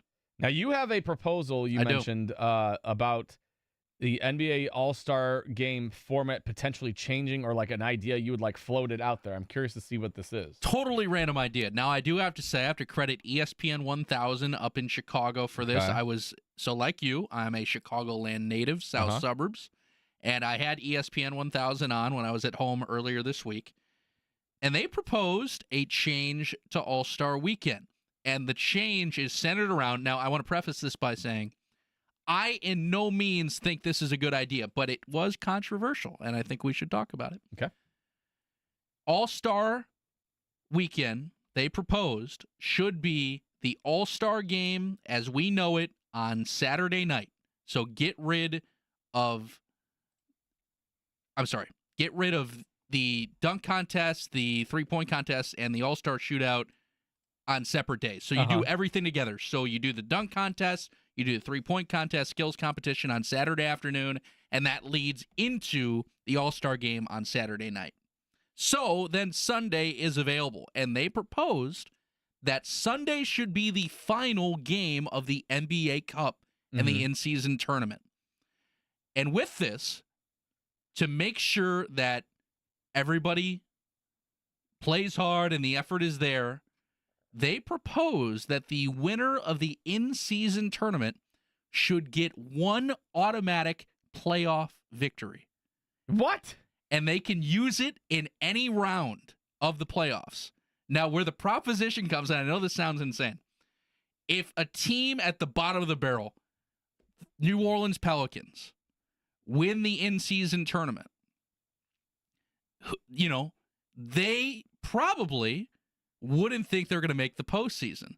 So do they use that automatic playoff win in the first round, or do you save it knowing you can use it in the NBA Finals? Now, the logic to this is completely off the mark because, A, that is one playoff game that would be eliminated from the NBA schedule. Owners wouldn't have that. The owners would never have it. The TV schedule would never have it. However, it is a little enticing knowing, hey, this team won the in-season tournament. They're going to make the playoffs, and they've got an automatic win in the postseason available. Now, the caveat of this is you must use it at the start of a series. You can't get it to where it's like 3-2, and it's Game 7 upcoming, and you're like, oh, we're just going to use our playoff win, and we win this series. So, you, Marc Dykton, your thoughts on that, a completely crazy idea, but would cause a stir. Quite absurd, I would say. Yeah. Then first of all, owners would never go for it because you're losing money at the, a home attendance gate right there for whatever game would be hosted by that. Second of all, the team that wins, you have to make sure that they're making the playoffs. If they're a team that's not making the playoffs, is that just go poof and disappear? I don't know, but it's nice in theory to try to think of that. But there's got to be a better solution than just automatically giving a win to somebody, because there is no way anybody in the league office would ever go for that. We're just giving away a free. We're giving away a free broadcast of ratings and money and advertisers and home attendance gate and all that stuff. I mean, there's got to be a better solution than that. I like the idea of it would some never alternate happen. ideas, but that one is a bit out there. It would never happen. But apparently, the guy was saying that, if the in-season tournament champ won and they were out of the playoffs, it would make them work harder knowing that they have a playoff win available. But anyway, what if like the Lakers win it? What if the Celtics win it? They're already one of the best teams in the league. You save that sucker for the NBA Finals, and you go up 1-0 in the Finals. Yeah, financially, like for All-Star Weekend and stuff, like I said, these guys in the NBA are making so much money where it's kind of like it's a players' league where they're dictating when they're going to play and all that stuff. Like, I mean, Joel Embiid is making money hand over fist, and he's just sitting on the bench most of the time. I have some thoughts about what he said to Tyrese. Yeah, we can get into that here if you'd like to, but it's one of those things where it's just like they're making so much money where I feel like they're like not motivated to work hard and everything like that. It's like, hey, as long as those checks are clearing, there's nothing in my contract that says I have to meet a certain standard, a certain threshold of games in order to get my my finances and everything like that. So I don't know what you do to motivate it. That is a bit out there, but I wouldn't mind some. I'm open to conversations about changing the All-Star format because it is apparently clearly jumped the shark, and I don't know what they're fixing it for, but it got too far away from the actual game of basketball for my liking. But now you wanted to dive. We talked about this a little bit yesterday. The new Netflix series Court of Gold, which covers Team USA, the men's basketball team, in the Paris Olympics. It's a 6-episode series on Netflix. I think it dropped on Tuesday. I have not watched it yet. I've seen some clips, though, whether it was Jokic yelling at Serbia in the locker room at halftime when they were down against Team USA. That was out there. And then one that was also making the rounds was the one you were referring to, a conversation between Tyrese Halliburton and Sixers star Joel Embiid, as Tyrese was apparently trying to recruit him, potentially, to come to Indy. You gonna come to Indy? Come on. I might want to come to Indy. Come on, let's make it. Never in my life. I'd rather retire. Yeah, that's not fair, bro. Hey, next time y'all come to Indy, come on, let's go to dinner or something. Come to my crib. No, I'm good, man. You gotta get out the hotel. You can't be I come to your crib. Come to my crib. I come to the game. Yeah, come on. Tyrese trying to get him just to come to his house, and it was like pulling teeth. Joel Embiid not interested whatsoever in that. Like I said, I mentioned, Joel Embiid likes to sit down a lot. Maybe Tyrese has really nice couches in his house that he gets sit on. That's exactly what I'm saying. Joel Embiid should be honored at the possibility of even coming to play in Indiana. You kidding me? The Philadelphia 76ers are in 11th place in the East, and they have the 2 most untradeable contracts in the NBA between Embiid and Paul George. Just the thought of playing here, and by the way, not sure if Joel Embiid has checked his resume lately. He's the only former MVP to never reach the conference finals. Let me say that again. He's the only former MVP to not reach the conference finals. Not the NBA finals, the Eastern Conference Finals, which I believe, Mark, the Pacers went to last year. Yes, they did. And let's also take into account that the head coach of the Indiana Pacers not only has a championship ring, but he got that championship ring by facilitating one of the best big men in NBA history to go win a championship, Dirk Nowitzki. The fact that that's even a conversation where Embiid can't even notice that this is a far and away better opportunity for him. And I don't even want him here. I don't even want that. He's played 17 games this year, Mark. 17! Yeah. The year before, he played 39. Well, I would say that, as far as Joel Embiid, no thank you, hard pass there. I appreciate Tyrese Halliburton trying to recruit somebody. I would go elsewhere than Joel Embiid. Joel Embiid also probably sees the Pacers and the fast pace that they play with, and he's like, no way in hell am I you gotta running get some up and down cardio the floor like that. Joel Embiid has no interest. So that does not surprise me. Joel Embiid has no ambition to come to Indianapolis. He doesn't seem to have any ambition to come off the bench at this point. So 17 games. I appreciate the effort. That contract is just an albatross right now. You want the official numbers? Yeah, it's absurd. $59 million in 2026-27. He's owed $64 million in 27-28. And in 2028-29, he's 30 years old. I'm the same age as him. He's due $70 million in 2029. No, thank you. He has played 17 games in 2025. No, hard pass. Tyrese, you want to go out and recruit like Devin Booker or anybody I'm all for it. Joel Embiid, I would say no, thank you. Hard pass. I will put that elsewhere. But yeah, that was funny. I'm interested to watch that series. I don't know if you've watched it at all yet, but it does seem like it's pretty interesting. So I'm gonna have to check it out on Netflix. Court of Gold is what it's called. So have you dived? No, I haven't haven't. at all yet? That was actually the first clip from it that I saw, and it completely angered me. So I don't know if I want to continue to watch it. It's just insane. Brendan's got the same thought of the Court of Gold series as I have with the Aaron Rodgers Enigma series. I've never hated Joel Embiid, but that comment just sent me, man. Just knowing he's in a terrible spot. I mean, listen, making $70 million, that's not such a terrible spot. But if you were serious about winning, and that's also the problem with the All-Star game. These guys aren't serious about it. They're just serious about going to sit on a beach, take their checks, and he has no problem not playing in a conference final. Yeah. Court of Gold, I am going to check out. There's also another one that I think just dropped that's also on Netflix. It's about the team that beat the Dream Team. I think it's either on there or it's on HBO Max, but it's about the team that did the secret scrimmage against the Dream Team. Oh, yeah? In 1992 and beat them featuring Michael Jordan and all that. So I'll have to check that out as well. We have Nate Atkins on the other side, though, to talk some Colts as well as some NFL Combine as well. We'll talk about that all on the other side. It's the Fan Morning Show. Marc Dykton, Brendan King, 93.5, 107.5, The Fan.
Good Lord, Corbin is killing it with these rejoinders today. If you aren't pumped for USA and Canada in the Four Nations Face-Off Championship tonight, I don't know what to tell you, because he's been putting out banger after banger this morning as the rejoinders are concerned on the Fan Morning Show. Fan Morning Show, by the way, Marc Dykton, Brendan King here on your Thursday morning. Hopefully you're having a safe commute out there. I'm not sure if the roads have gotten any better. We have no windows in the studio, so I always feel weird like telling people to be safe and everything on the commutes, because I'm going off of what I saw just like 3 hours ago. So as far as I know, Midwest weather, it could be 70 and sunny right now. Everybody's like, what the hell is this guy talking about? There could be an asteroid on the circle, and we would not know. No. We would not know. Nate Atkins, though, as we switch over to the Payless Lakers hotline of the Indy Star, joins us. Nate, have you looked outside? Can you give us a current weather report of what it's actually doing out there? Because mine and Brendan's commutes and Corbin's as well was not enjoyable this morning. I've not been outside yet today. It is pretty snowy, though, just looking outside. So it was coming down pretty bad when I was getting home last night. So it's a day to stay inside if you can. And I took a meteorology class at some point, and I had to do the green screen, and that is very, it throws you off. I'm like, I could never do what this Jim Cantore does and everything like that, trying to focus on the green screen and tell you where low-pressure systems and high-pressure systems are coming in. So I appreciate the update on the weather report from Nate Atkins there. But Nate Atkins, we're going to switch tides to the Colts. We saw yesterday the NFL salary cap increase. What exactly does that mean for the Colts in free agency as far as that's concerned? I saw you tweeting about it yesterday that while they could probably have about 28 to 35 million now available, according to Over the Cap, Does that mean that Chris Ballard is going to be more encouraged to spend more in free agency? Well, the cap moves a little bit every single year, and teams, they plot out contracts, they plot out futures with that in mind. So some of this is expected, though I think this increase, it sounds like it came in a little bit higher than some teams were expecting, just a few million more. So that's, good for everybody to have a little bit more breathing room. It did move the Colts. They had $28 million coming into yesterday, and now they're sitting at $35 million available. So they thought it would go up a little bit. It went up a little bit more than what they thought. So, yeah, I guess you could say it could be a little bit more incentive, just a little bit more breathing room. I mean, they have options to create more than that if they want to. They've got some guys, whether it's Braden Smith or Samson Ebukam or Taekwon Lewis that are guys that they can move on from if they want to create more. They could convert. There's different restructures they can do that they haven't really done in the past, back when they have just the last 2 years largely ignored free agency. So if they really want to dip their toes in it, they can. That's, of course, the big question is, well, we just have to see how motivated they really are. They say they are. They say they're going to, Chris Ballard has said that he recognizes that he didn't sign enough free agents, that he needs outside voices. So you would think that, combined with a little bit of a raise in the salary cap more than what they thought, would incentivize some moves. But that's just a big question with them, and it's something that even the salary cap isn't going to answer for us. We're not going to really know until the actual time comes and they actually put pen to paper and make some of these deals happen. Nate, it's Brendan. Knowing we're going to be hearing from Chris Ballard soon at the Combine, topic of today's show is the definition of the word competition, in which Chris Ballard used in his end-of-season press conference when it comes to the quarterback spot in Anthony Richardson heading into 2025. So just based off your understanding right now and knowing we may get some more answers coming up soon, do the Colts define that competition for Richardson as to bringing somebody in that could win the starting quarterback battle, or bringing somebody in that would just get Richardson to potentially see that he's got to play better? I think it's definitely more of the second. They have to hitch their wagon to Anthony Richardson still, because, he's the number 4 pick in the draft. He's the guy with all the tools and the upside, and they're playing a game here in the AFC where that's the only route to get anywhere. If you look since 2020, the only quarterbacks in the AFC who have made the AFC title game are Patrick Mahomes, Josh Allen, Lamar Jackson, and Joe Burrow. So there isn't a free agent quarterback out there that they can sign that's going to make them feel like they have any chance in the world at doing that. Maybe you could, try to talk yourself into a Sam Darnold if you were in that spot, but they don't want to. They're not trying to move off of Anthony Richardson by any means yet. I do think what they recognize is, number one, they need a quarterback who, if Anthony Richardson gets hurt, can step in and play pretty well. That didn't happen last year with Joe Flacco, and it's front of mind because Anthony Richardson, he's had 4 different injuries that have cost him games in just 2 seasons. But they do want a good enough quarterback, a kind of hungry enough quarterback to come in and just kind of light the fire a little bit under Anthony Richardson, because that also didn't happen with Joe Flacco. It was a very defined backup type of move, and they want a little bit more urgency from Anthony just in a day-to-day sense. So some of it's the quality of the backup, some of it's just sort of the demeanor of that backup to come in and really compete. So I think they wanted to set it up to where it's Anthony Richardson's job to lose, but he knows that it's possible to lose it, either with his preparation or his play. So they would like to have a guy that's good enough to come in, and if he has to step in for injury, he can play pretty well. If he has to step in because Anthony Richardson's not playing well enough, he can play pretty well. They want to build a good enough team around these guys to where they have a chance at the playoffs, and they really set this year up to be that evaluation year for Anthony Richardson, where he's either going to deliver on this upside, or he's going to be at risk of it not continuing. But I don't think that they can think in any other way than, than still like wanting Anthony Richardson to respond to that and react to that in the right way and make this the best offseason he's ever had, and then obviously the best season he's had. That still has to be the mindset, because if this doesn't work out, if Anthony Richardson does not work out, they're going to end up drafting someone else in the future anyway, regardless of who they sign. So that's more about everything is still about trying to get the most out of Anthony Richardson. They don't want to move on at all yet. So, Nate, in your estimation, then, who is that backup quarterback that Chris Ballard might have circled on his short list as far as veteran backup quarterbacks that'll be available in free agency? Who is that guy that's going to give that competition to Anthony Richardson and kind of give him some breathing on his neck right there? There's two guys that really stand out to me that fit what the Colts are looking for here. That's Justin Fields and Daniel Jones. So both of those guys are former top 10 picks of the draft they have experience, they have starting experience, they've played in major markets, they've dealt with the weight of expectations in a way that they're trying to get Anthony Richardson to embrace a little bit more. And obviously they've had their struggles, but they've had some success in spurts too. Justin Fields has had a 1,000-yard season as a rusher, and Daniel Jones took a team to the playoffs and had a solid year with the Giants before things fell apart.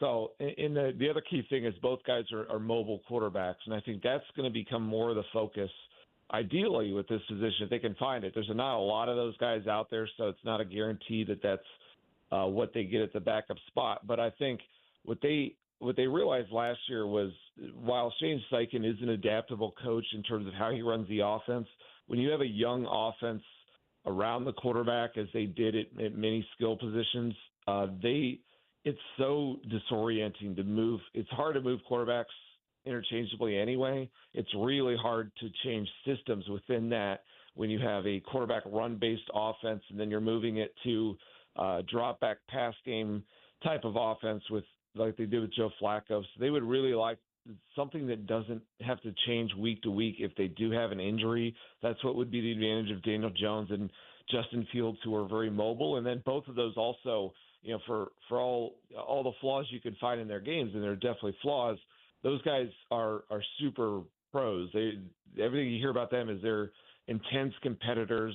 And they've, like I said, dealt with adversity. So those would be the guys that I think on a day-to-day basis would push Anthony. If they were to end up signing here, I think they would come in with the mentality, whether they said it or not, to eventually become the starting quarterback. They still want to make this work in their careers. And so I think that would be either one of those guys. I think would be a pretty ideal setup here, where it's still Anthony's job to start, but they're going to push him, and they're also going to be there to be mobile quarterbacks to step in for him if he does get hurt. I will be curious to see if they do spend on Justin Fields and Daniel Jones, what those financials actually look like. Because we were talking about it earlier, Brennan and I were talking about it, like just the idea of Chris Ballard spending in free agency, the backup quarterback position. Those two guys are probably near the top of the free agency quarterback position. Obviously, Sam Darnold going for likely a starting job somewhere. What Aaron Rodgers is going to do, who knows what that's going to look like. But Fields and Daniel Jones will likely be near the top as far as highest paid backup quarterbacks. So it will be interesting to see what Chris Ballard does with that money. Nate Atkins of the Indy Star joining us on the Payless Liquors hotline. Speaking of free agent money, Nate, outside of the backup quarterback position, where do you want to see the Colts spend their free agent money positionally? Like, what is the one that you have circled? Like, I'd rather they address this in free agency than in the draft. Yeah, I think they need to spend on the secondary this year, specifically safety. I think safety makes a ton of sense to go to free agency, because that's a position that is just not very easy to train a rookie to do, to be your top safety. Not in this defense. Louis Anarumo's defense, the new defensive coordinator, has always been built back to front. And when it's worked, it's been with a really high-level veteran cerebral safety like Jesse Bates. When Jesse Bates moved off of the Bengals and went to the Falcons, that's when things fell apart, and it just wasn't a plug-and-play type of situation. It's so critical in his defense to have somebody who kind of controls everything from the back, and they rotate the safeties a ton from a pre-snap look to a post-snap look.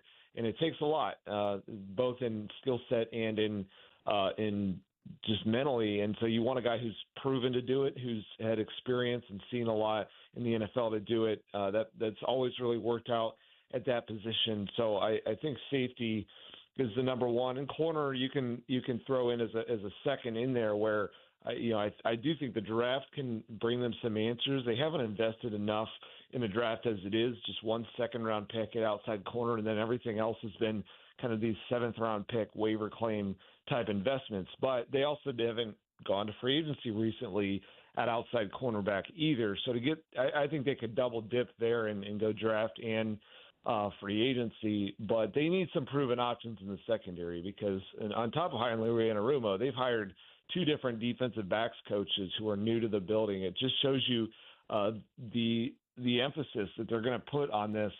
Louis Anarumo's hired 3 assistants, and 2 of them are defensive backs coaches. They want to build this whole defense from the secondary forward. Well, that happens to be the lowest invested area on this, basically on the entire team. They've got the highest paid defensive line in the NFL last year.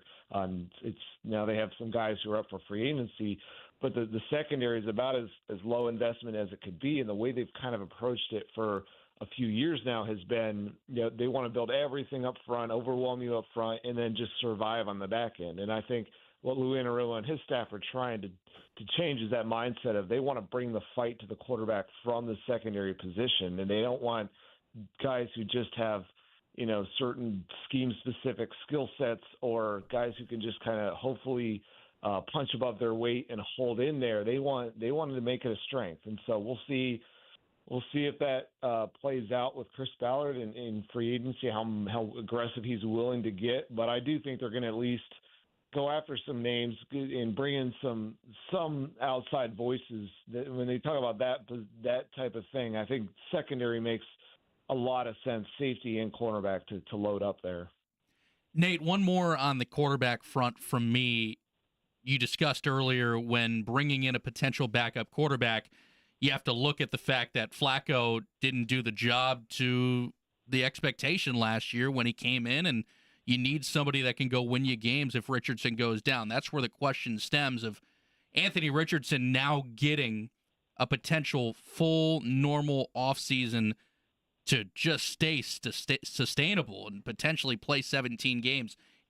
Not sure if you've had any conversations with anybody in the complex, but what's the feeling of, can Anthony Richardson play more than 11 games?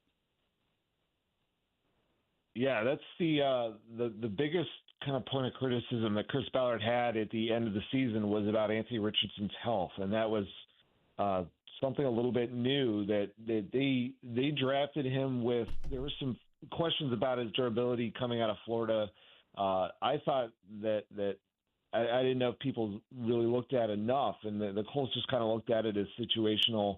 His first year he had the shoulder injury that led to surgery. I think they looked at that as, hey, that's it's mostly one big injury, but there were a couple injuries in that same season, and then now it was 2 more injuries that cost him games this year. Although he's still available for most of his games, and you factor in that they chose to not play him for 2 of those games. That it was interesting that they reacted more to this season's injuries than the one before that. But either way, they're looking at a picture of 2 years where it's been 4 different injuries that have cost him multiple games. And the bind they got in last year, though, I think that's really what this speaks to, is that by about week 2, Anthony Richardson took a lot of big hits in the opener. They had sent some clips into the league asking for help from officials to keep this away. They didn't get the response that they were hoping for. They started to get very nervous about losing Anthony Richardson to another injury, and so that's when they started to call their offense in a way that was not ideal for him. They started to really emphasize just drop back, deep passing, which of course he could hit some deep passes, but they were going away from a lot of the quarterback run to try and keep him upright. Well, while he's developing as a passer, while he's still under 50% as a passer, the running is what he can do well right now. He's just an absolutely electric quarterback as a runner. He's the first quarterback in the history of football to rush for 4 touchdowns in his first 3 games. And so they went away from his strength and kind of leaned into his weakness, and it brought out all these flaws. And so they're here wondering kind of what to do, because the last game he played, they went right back to his strengths. They went heavy quarterback run. They leaned into all the stuff I thought they should have done before with more power-based running in their offense and quarterback run that was beyond the zone read. They did quarterback sweep and all this stuff, and they ran absolutely bananas against the Titans. And then Anthony Richardson was hurt again, and then he didn't play the final two games. And so I think that's what's in their mind, is how do they really lean into the superhero rushing strengths of Anthony Richardson without getting him hurt. That's what's been tough so far, because of his 4 injuries that have cost him games, they've all come running the football. They've all been running injuries so far. And you could overplay the injuries a little bit. I think he was more durable than the year before. It wasn't just that wasn't just the constant thing for him, but it was there when they decided to go to the run game, which is what they need to do to get him successful. And so that's a little bit of the bind that they're in. It does happen with young quarterbacks sometimes. It's just magnified in a small sample. Matthew Stafford missed all kinds of games his first 2 years, and people in Detroit wondered if he could stay healthy. Different situation because he wasn't a design runner. But then when I got to Detroit, he had the second longest consecutive start streak of any player in the NFL. So these things can work out, but they're not certain on that yet. They're still nervous enough about it, and that's why they bring it up. That's why they're looking for a backup who can step in and play like him and play pretty well if he does get hurt. It's certainly front of mind right now. It's mock draft season right now, Nate. Nate Atkins of the Indy Star joining us. I know you know this because you were doing a rotisserie baseball fantasy draft. I saw that the other day. You were drafting fantasy baseball. So you took the NFL hat off briefly and you did a fantasy baseball draft. Solid pick. I think you took, Juan Soto with your first overall pick. Very solid there. So I like what you did. You held off your Guardians bias a little bit later. The reason I ask about mock drafts, though, is that switching back to the Colts, there's been a lot of discussion of Tyler Warren, the Penn State tight end. People want him. People would like to get him. The tight end room for the Colts has been abysmal as of late. The problem is the latest mock drafts I've seen, he's going as high as 6, 7, and the Colts are at 14. So if he's gone by 14, what would you like the Colts to do? Yeah, that's one of the interesting things. Like last year, I thought that Brock Bowers is an absolutely perfect fit for the Colts, and then the hype kind of took off on him, and he ended up going a couple picks before them in a draft where it got to be so hard to trade up. Basically, nobody did it in that range of the draft.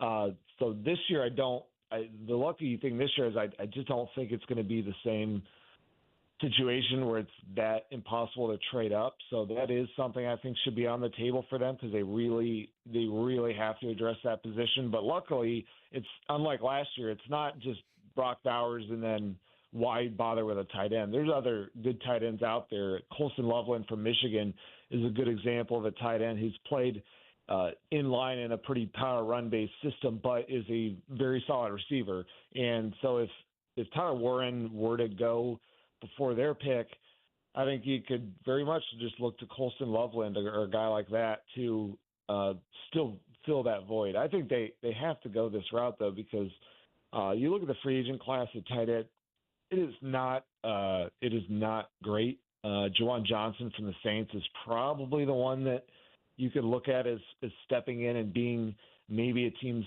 leading receiver at that position, but it's mostly the other options are going to be more closer to what they have in Mo Alley Cox, which is a blocking tight end. He's a veteran, but they need a front man at that position, and so I think this is a really good draft class for it. So Tyler Warren is certainly worthy of the hype, and I think a target they should keep an eye on and maybe consider trading up for. I don't think it's the same as last year with Brock Bowers, that it's Tyler Warren or you're not getting a tight end. I think they need to really lock in on that, and I think they should probably sign one and draft one and maybe draft two. I think they could overhaul just about the entire room because if you look at the offense, obviously the quarterback has to play a lot better to make any of this work, but that's the one position they need to really change. I mean, everything else outside of backup positions, as far as starting positions go, that tight end is number 1, 2, 3, 4, 5 need of the offense. And so I think when you have a situation like that, you have to go in a couple of different avenues, free agency and the draft. It's a great draft class, so I think they'll be fine even if Tyler Warren does end up going earlier. They just have to stay committed to it and make sure that they come away with 1 or 2 this year. Nate, we'll get you out on this one. Shane Steichen and Chris Ballard speaking Tuesday at the Combine, Tuesday evening to be exact. What do you want to hear from Chris Ballard? Your first question for Chris Ballard on Tuesday. Yeah, I'm just kind of curious to hear from him about a little bit more about the free agency strategy because he said a lot of in his postseason presser what he often does about acknowledging mistakes. What was a little different this year is he acknowledged not just situational mistakes in the moment, but issues in his own philosophy that need to change, and talked about the need for that to be different. Well, I'm curious how we need to kind of update on how close that is to turning into action. Because at the time I tried to press him on it, but it was right off of the season. He's in the spot that a lot of GMs are in, where they're in evaluation mode and they're not sure what their strategy is. By the time free agency gets here, we'll be past the franchise tag deadline. A lot of free agency is figuring out. Or a lot of the combine, in addition to obviously scouting, is figuring out the free agent plan, matching that up with the draft class of which positions you want to go to at which. They meet with a lot of agents at this time as well. So they're going to have a pretty good idea of at least the top targets and where they want to, where they would like to take swings on. It's not, of course, they're not going to come out and tell us these are our targets, but we just need a little bit more of a sense of, these issues that you saw pop up last season. Are they still front of mind? Are you still looking to change your philosophy? Because it's one thing to acknowledge it, 7 days after a season ends, like he did in that press conference in January. It's another thing to carry that over to when bidding wars start and when you actually have to see the price tags and you have to pay more than you were ideally wanting to for a guy that you don't know. It's all this stuff that has kind of scared them off in the past. I want to get a good sense from Chris Ballard of how strong is that conviction? Can that work through some of these habits and these biases that you've let yourself talk yourself into not signing players in the past? Can that change now? And so I think that's as much as we can get at that, that's what I'm going to try and do. Well, if you want some great Colts content or if you need some fantasy baseball advice, he's your man, Nate Atkins _ on Twitter/X at the Indy Star. Nate, we appreciate the time as always, man. Have a great one. Yep, thanks for having me. All right, that's Nate Atkins of the Indy Star. Let's get into a quick morning check down before Claire Clark of Visit Indy joins us.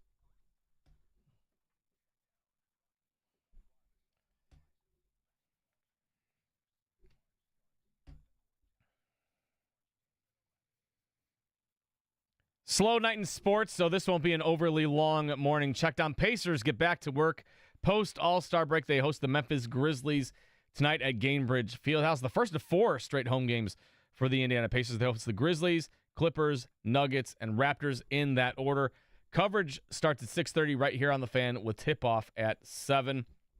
Other than that, BK, outside of that, we've got the Four Nations Face-Off Championship against Canada and the U.S. tonight at 8 o'clock on ESPN. I know we're both jazzed about that one. It's going to be awesome. Rematch. Canada gets back Cale Makar, one of the best defensemen in the league, plays for the Colorado Avalanche. U.S. won't have Quinn Hughes, star defenseman from the Vancouver Canucks, but you get back the Tkachuk brothers, you get back Austin Matthews, and we'll see what happens. I don't think you're going to get 3 fights in the first 9 seconds, but I think it's going to get chippy, and maybe you see some fisticuffs maybe in the second period. Fire up Freebird, crack a cold American beer, and let's go USA. 8 o'clock on ESPN. Coming up next, we're going to talk to Claire Clark. She's of Visit Indy. NFL Combine right around the corner. We're going to talk to her about that and a lot more. 93.5, 107.5 The Fan.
Morning show on this Thursday morning. We are rocking the U.S. tunes because USA Canada again in the Four Nations Face-Off Championship tonight, 8 o'clock on ESPN. Jeff Rickard just in here, our boss, talking about that. He's excited as well. But all of his favorite players play for Canada. I know. So we can't have Jeff rooting for the neighbors to the north. I know. We'll see. It should be a fun one. Can't wait for that. On the Payless Liquors hotline, though, right now, because coming up next week is the NFL Scouting Combine, a staple in Indianapolis. But Visit Indy's Claire Clark joins us this morning. Claire, good morning. How you doing? Good morning. Thanks for having me on the show. Well, we appreciate you joining us. We were obviously very excited about the NFL Scouting Combine. It's one of my favorite events in town on an annual basis. What's new in 2025 for the NFL Scouting Combine when it comes to town next week? Well, this is the 38th year that we've hosted it, so it's a testament to our partnership with the NFL. So like last year, the fan experience will continue to expand. We'll have the NFL Combine experience outside and, of course, the inside look where fans can get access to the lower bowl of Lucas Oil Stadium for free. Nice. I like that. I like that a lot. So, yeah, you said fan access this year as well. There's always the fun stuff in at the convention center as far as, like, the activities for the kids to do, the 40-yard dash and stuff. That's all still going to be there this year? So that'll be in the outside lot just adjacent to the stadium. There will be the Vince Lombardi Trophy, Super Bowl collection of the rings. And then, of course, kids can see some NFL players and legends for free autograph sessions and participate in some of those fan-specific drills like the vertical and the 40-yard dash. Real quick, so there's that outdoor stuff. Is that weather permitting, or is there going to be like something covering it and everything? How's that going to work? Yes, weather permitting, it is outside in that surface lot on the south lot of Lucas Oil. Nice. I like it. My daughters will be all about that. Of course, yes. 40-yard dash, you can run alongside an LED screen. It's a great experience for kids and, grown men to try to run the 40-yard dash. For the latter group, please stretch before time because you'll pull a hamstring relatively quickly out there. Kevin and I were actually supposed to do the 40 at Colts camp, so I think this is nice. Where we all got to do it against each other. Claire, it's Brendan. Thanks for coming on the show. I know the Combine years ago, you mentioned 38 years, started as a more private event, and really it was something that didn't have a lot of fan relations. Can you talk about just the history of how this has grown into the mecca of becoming a fan event centralized in Indianapolis? Of course, it was, previously a closed-door event for years, and the Combine started to allow fans as early as 2018, but still very limited, only allowing fans to see the on-field drills and no programming. We came alongside our partners at the NFL to really grow this fan-centric approach and provide an elevated experience. That started in 2022, but really 2023 was the first year that we had that fan festival experience outside of the stadium and more elevated experiences inside the stadium. And then in 2024, just last year, we had a record-breaking attendance of nearly 27,000 fans experiencing the Combine here in Indianapolis, and we're looking to just grow that number this year. Claire Clark of Visit Indy joining us right now on the Payless Liquors hotline. Claire, I'm just curious about the financial impact that the NFL Combine has. Obviously, other cities in recent years have been trying to pry this event staple out of Indy, and I'm just curious, when the NFL world does descend on Indianapolis next week, what exactly are we looking at from like an economic impact? Of course. In recent years, the Combine has generated around $9 million.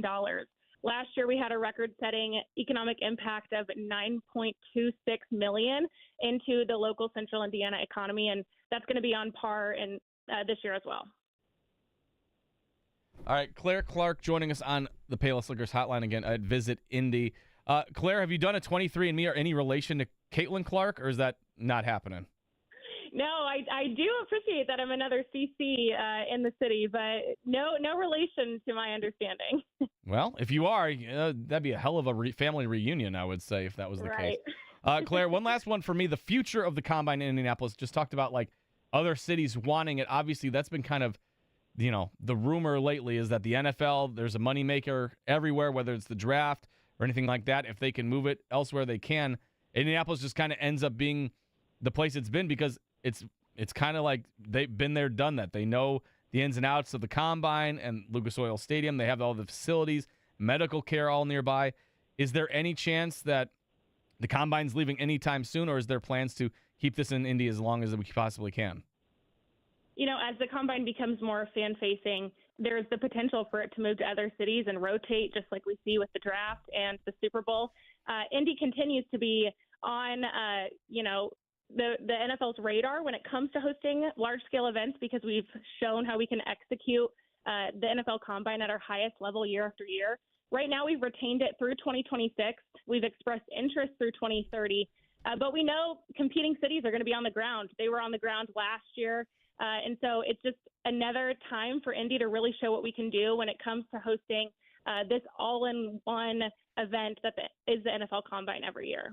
And if fans or anybody who's coming into town want more information on all the events going on at the Combine, is the Visit Indy site the best place to find all that information readily available? Yes, visit Indy.com. You'll see a full landing page of everything you need to know. Quick and easy access for free entry to the Combine experience by downloading the NFL One Pass app. All right, Claire Clark of Visit Indy on the Payless Liquors Hotline. We appreciate the time. Thank you so much for the information, and we cannot wait to get out there for the Scouting Combine next week. Of course, we'll see you next week. All right, thank you. Claire Clark on the Payless Liquors Hotline. Yeah, I hope the Combine stays in Indianapolis for as long as we possibly can keep it. I love it. It's one of my favorite events. And yeah, at least through 2026, let's keep it beyond that, because I quite frankly don't know if any other city could do the Combine, just the way that the Indianapolis area has just kind of figured out how to do. They know how to do big events anyway. But as far as the Combine, the medical facilities, the teams all near each other, owners, GMs, everything like that, head coaches, they're all in the same area. Again, Indianapolis, you can walk to and from the convention center, or Lucas Oil Stadium has that underneath path you can just get into. It's super easy. I don't know if any other city can do it. I know there's been discussions of, like, Jerry wants it in Dallas at some point. I mean, I've been to Arlington. I've been to Dallas. They are in two separate areas, and that is quite the drive to try to get anything like that taken care of. So I don't know where you stand on that. I think I almost, while I want the Combine to stay here, it would almost be hilarious to see the NFL try to do it somewhere and it just be a complete disaster. And like, yeah, we need to stay in Indy, and just sign like a 40-year deal. Yeah. Well, it's the classic, you don't know what you got till it's gone. But there are very few yearly sporting events that are in the same city year after year after year where it becomes synonymous with said city. I mean, this is such a unique case. I got to the city in 2013. That was my freshman year of college. And even growing up in Chicagoland, I knew Indy was the Combine. Indy and the Combine go together like bread and butter. But, yeah, I mean, I think the key fact here is when the people on air, the Rich Eisens of the world, the NFL Network people, all the media that come in, the coaches, the players, when they are consistently saying year after year to keep it here, and a guy like Rich Eisen also saying that if you move it to LA, if you move it to Dallas, if you move it to some warm climate, yeah, the sun might be warm and nice, but it's not going to have the same resources to the people that actually do stuff at the Combine that Indianapolis would have. Yeah, Claire and the rest of the crew at Visit Indy, like, they all know how to organize this and get everything off the ground and get everything in nice scheduled areas. Whereas if you're bringing it to LA or something like that, you're throwing that at everybody, like, for the first time ever. Everyone's figuring out from scratch all over again. So could you imagine if it was in LA and a dude was late to his bench? Yeah. It's like, hey, I guess I'm not benching today. I'm stuck on the 405. I have to go 2 miles. It's going to take me 45 minutes. Yeah. It'll be like the Californians in SNL. They're trying to figure out the best route to get there. Yeah, there you go. With all the good traffic. connection. Question for you. Anybody in particular you're hoping to see at the Combine next week? Like a Shedeur Sanders or anything like that? Well, unfortunately, I won't be in town. But yeah, you're going to Arizona. You're going to do spring training. I will go get some sunshine. I'm so jealous. Who did I meet that was cool? I mean, a lot of people. Chris, you know what? The coolest person was Chris Sims. He was the coolest dude ever. Okay. Yeah, Chris Sims is not bad. Dude's got some insane hair.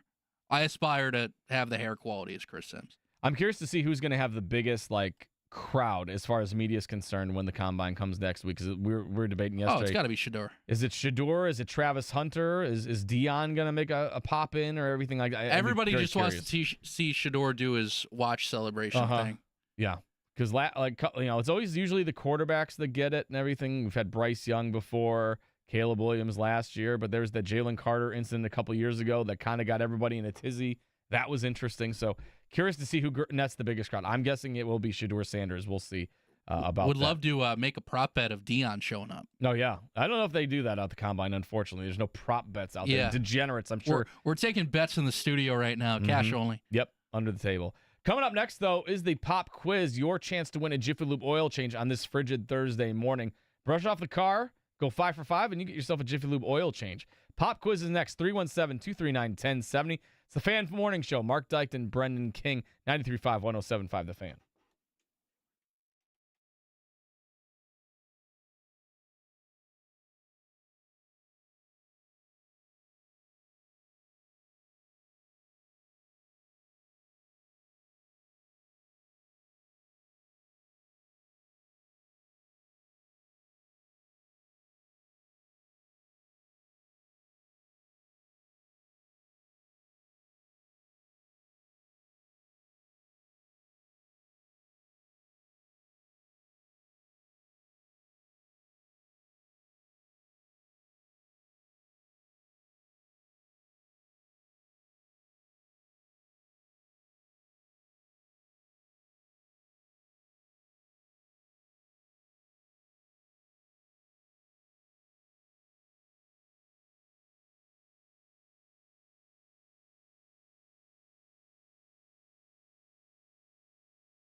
Pop quiz time on the Fan Morning Show. We'll get to that in a few minutes. 239-1070 if you'd like to participate. Go for 5 for 5, and you get a Jiffy Lube oil change. Could always use that. I need an oil change badly. I just paid for brakes the other day. That was not cheap.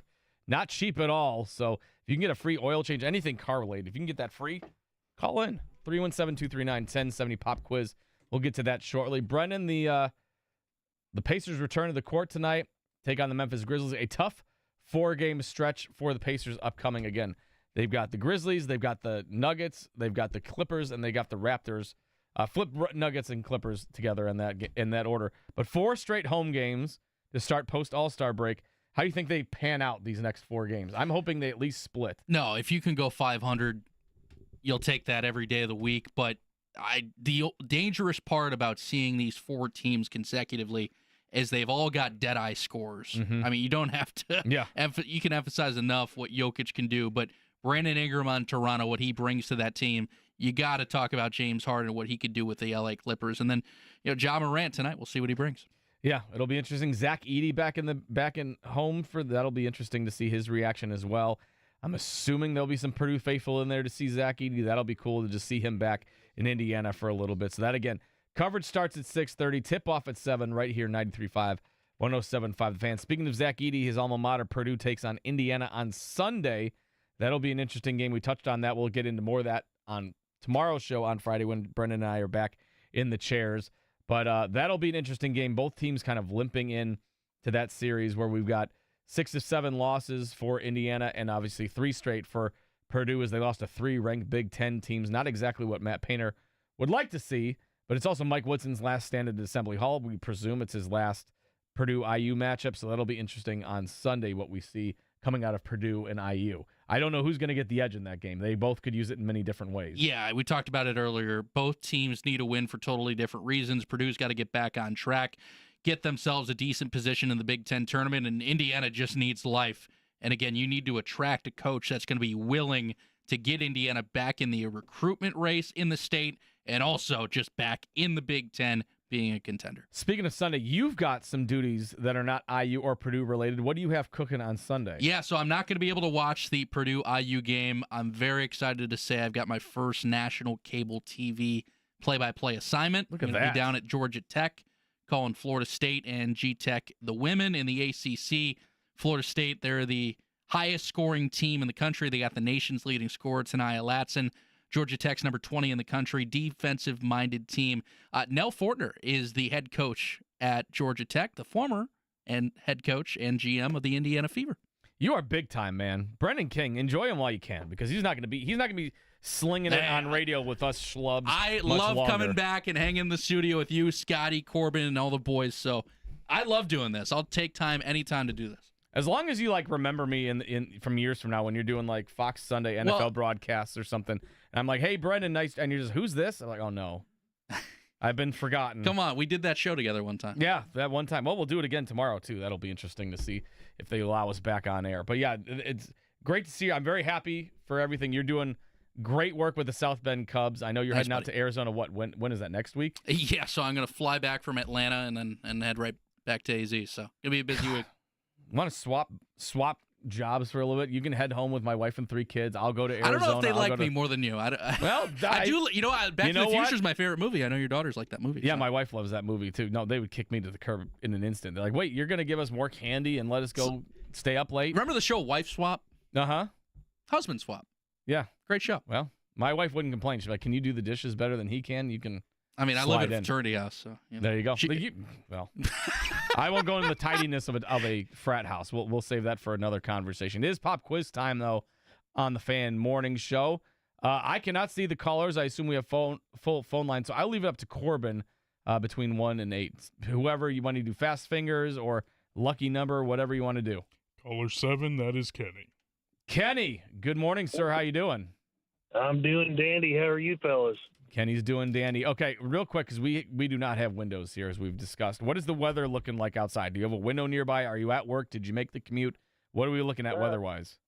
It's still cold as you can get it. It's about 8 degrees, and at least it's not windy, bro, but the sun is shining. Are we getting roads plowed anytime soon, or is that just a pipe dream? No, I've seen some.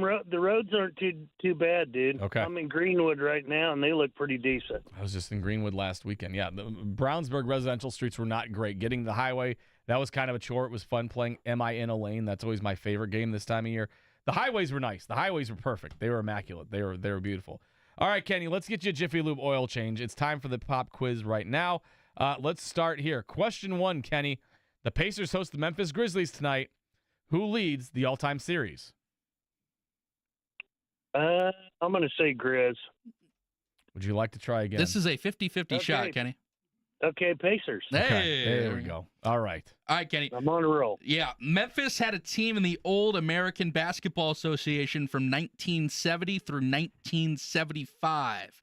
In their 5 seasons of existence, they went through 3 team nicknames. Pros, TAMs. What's a TAM, Scotty? Tennessee, Arkansas, Mississippi. That's insane. And Sounds.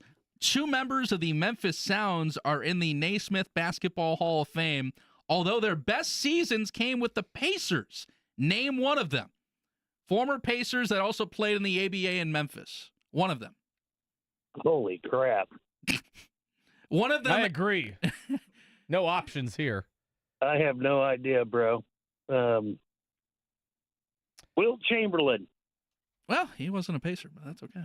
I know. I have no That's idea. okay. Hey, bro. good guess, right? ahead, One has my initials. Marc Dykton. Do you know a former Pacer with the MD initials? Both have He's their in the numbers- rafters at I would say Gamebridge. both have their numbers retired as well. No clue. Okay. I tried to Sorry, help you. fellas. That's all right, I Kenny. know. Hang in there. All right, question 3. Nikola Jokic starts the second half of the NBA season with 25 triple-doubles. That is the 3rd most triple-doubles before the All-Star break in NBA history. Who has the most? Russell Westbrook, Steve Nash, Oscar Robertson, or Wilt Chamberlain? I'm going to say Oscar Robertson. Hey, there we go. That's a good start. Go ahead.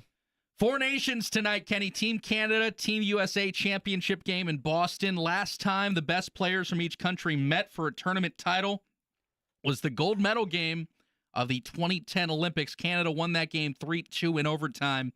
15 years later, the player who scored that golden goal in 2010 is active again today. Who is it? Sidney Crosby, Brad Marchand, Jonathan Taves, Eric Stahl. He plays I'm for the gonna go- Pittsburgh Penguins. I want to go with the 3rd pick. He plays for the Pittsburgh Penguins. Does that help? I don't know hockey either, bro. That's Oh, okay. man. That's okay. He went with Taves. That's okay. Yeah, there you go. That's all right. We're throwing against the wall today on this Thursday morning. That's all right. All right, Kenny, let's wrap you up here. On this day in 1996, John Stockton of the Utah Jazz recorded his 2,311th career steal, breaking Maurice Cheeks' NBA record. Stockton extended the record to 3,265 before retiring in 2003. Who leads active NBA players in career steals? Is it LeBron, Chris Paul, James Harden, or Russell Westbrook? I'm going to go Chris Paul. Hey, there we go. Okay. Kenny ended it well. Yeah, that was a solid effort right there by Kenny. John Stockton always wore those super tight shorts. I remember even in the 90s, I'm like, I know that's the style, but that's a bit extreme. I feel like if he lunged a different way, you might see something. You might see his little Stocktons at some point. It would not have been good. Kenny, decent effort, not enough to get the Jiffy Lube oil change, unfortunately. It took a little help, but the Pacers lead the all-time series against the Memphis Grizzlies, 33-24. The one that hung him up, question 2, who are the former Pacers in the rafters that played for the ABA? Correct answer, Roger Brown or Mel Daniels. We would have accepted either one. He did get question 3 right with Oscar Robertson. He said Jonathan Taves. The correct answer was Sidney Crosby. And Chris Paul, he was correct, is the most active NBA player in career steals. He has currently got 2,684, tied with Jason Kidd for second all-time. Kenny, appreciate it, man. Thank you for the effort. Try again tomorrow. It is a Freebie Friday pop quiz tomorrow, so you will get the Jiffy Lube oil change. Even if you go 0 for 5, you'll get the Jiffy Lube oil change. So make sure you're ready for that tomorrow. That was a tough quiz, especially if you don't know hockey. He got 3 of 5, though. Question 2, he got no help whatsoever. Yeah, there was no multiple tough. choice there. That's like the teacher just hanging the class out to dry. I know you. Yeah, I know. Question 2, like, you don't get multiple choice usually on question 5. Question 2, no multiple choice at all. That's tough. I know they're in the rafters, but That's a tough one, Scotty. That's okay, though. Sidney Crosby's not scoring the game winner tonight, though. I don't think so. USA, baby. Yeah. We got, again, Four Nations Face-Off Championship tonight, 8 o'clock ESPN. We are locked in. If you're not rooting for the USA, then I don't know what to tell you, but we got to go Team America tonight. Play the soundtrack, watch the movie, get excited, and let's go. Great moments are born from great opportunity. That is in Boston, too. That should be a wild atmosphere, I feel like. Ruckus. Yeah. Cannot wait for that. We talked a lot about the Pacers getting back in action tonight. Again, they take on the Memphis Grizzlies. Miles Turner, we expect to play tonight. I guess I'm speaking for both of us. We expect him to play. He was not on the injury report. Merck Carlisle said that he is feeling good. So I expect we see him back. Hopefully the Pacers can kind of get off to what was a rough ending to getting into the All-Star break. They were really struggling to score. Somehow they won 2 games. They probably should have had 4 straight losses. Instead, they rattled off 2 wins out of those 4. So we'll see what happens in the second half. But they have a tough 4-game stretch. Again, Memphis tonight, then the Clippers, then the Nuggets, and then the Raptors. So I'm not sure. We're hoping they split, I think. But it's going to be tough. I think you'd be really happy with the split coming out of the All-Star break, especially how difficult that game was to win in D.C. before the break, and you got that in overtime. So you get 2 here, you live with it, you live on. Again, Pacers-Grizzlies tonight, right here on The Fan. Tip-off at 7, pregame coverage at 6:30. Brendan, anything you got on the schedule today after the show? Hopefully survive the commute. I'm going to paint my face David Putty style from Seinfeld. The Devils! In preparation for the game. We're going to watch the U.S. beat Canada. We're not going to have a repeat of 2010. I think it's going to be a fantastic game. This is best on best. Austin Matthews is back for the U.S. The Kachuk brothers are going to play. The only caveat here is that Cale Makar is back in for Canada. He's one of the best defensemen in the world, and he plays for the Colorado Avalanche. He'll get to play tonight. He'll be tough to defend. But I'll tell you what, you play defense like you did back the other night, you're going to have a great chance to win the game. 2 TV night, Pacers, Grizzlies tonight, and then Team USA against Canada as well. That's at 8 o'clock on ESPN, ESPN Plus, and Disney Plus. Thank you for joining us on the Fan Morning Show. Appreciate it as always. Nate Atkins, Claire Clark, and Scott Agnes. Fan Morning Show, Marc Dykton, Brendan Kings, Corbin Lingenfelter.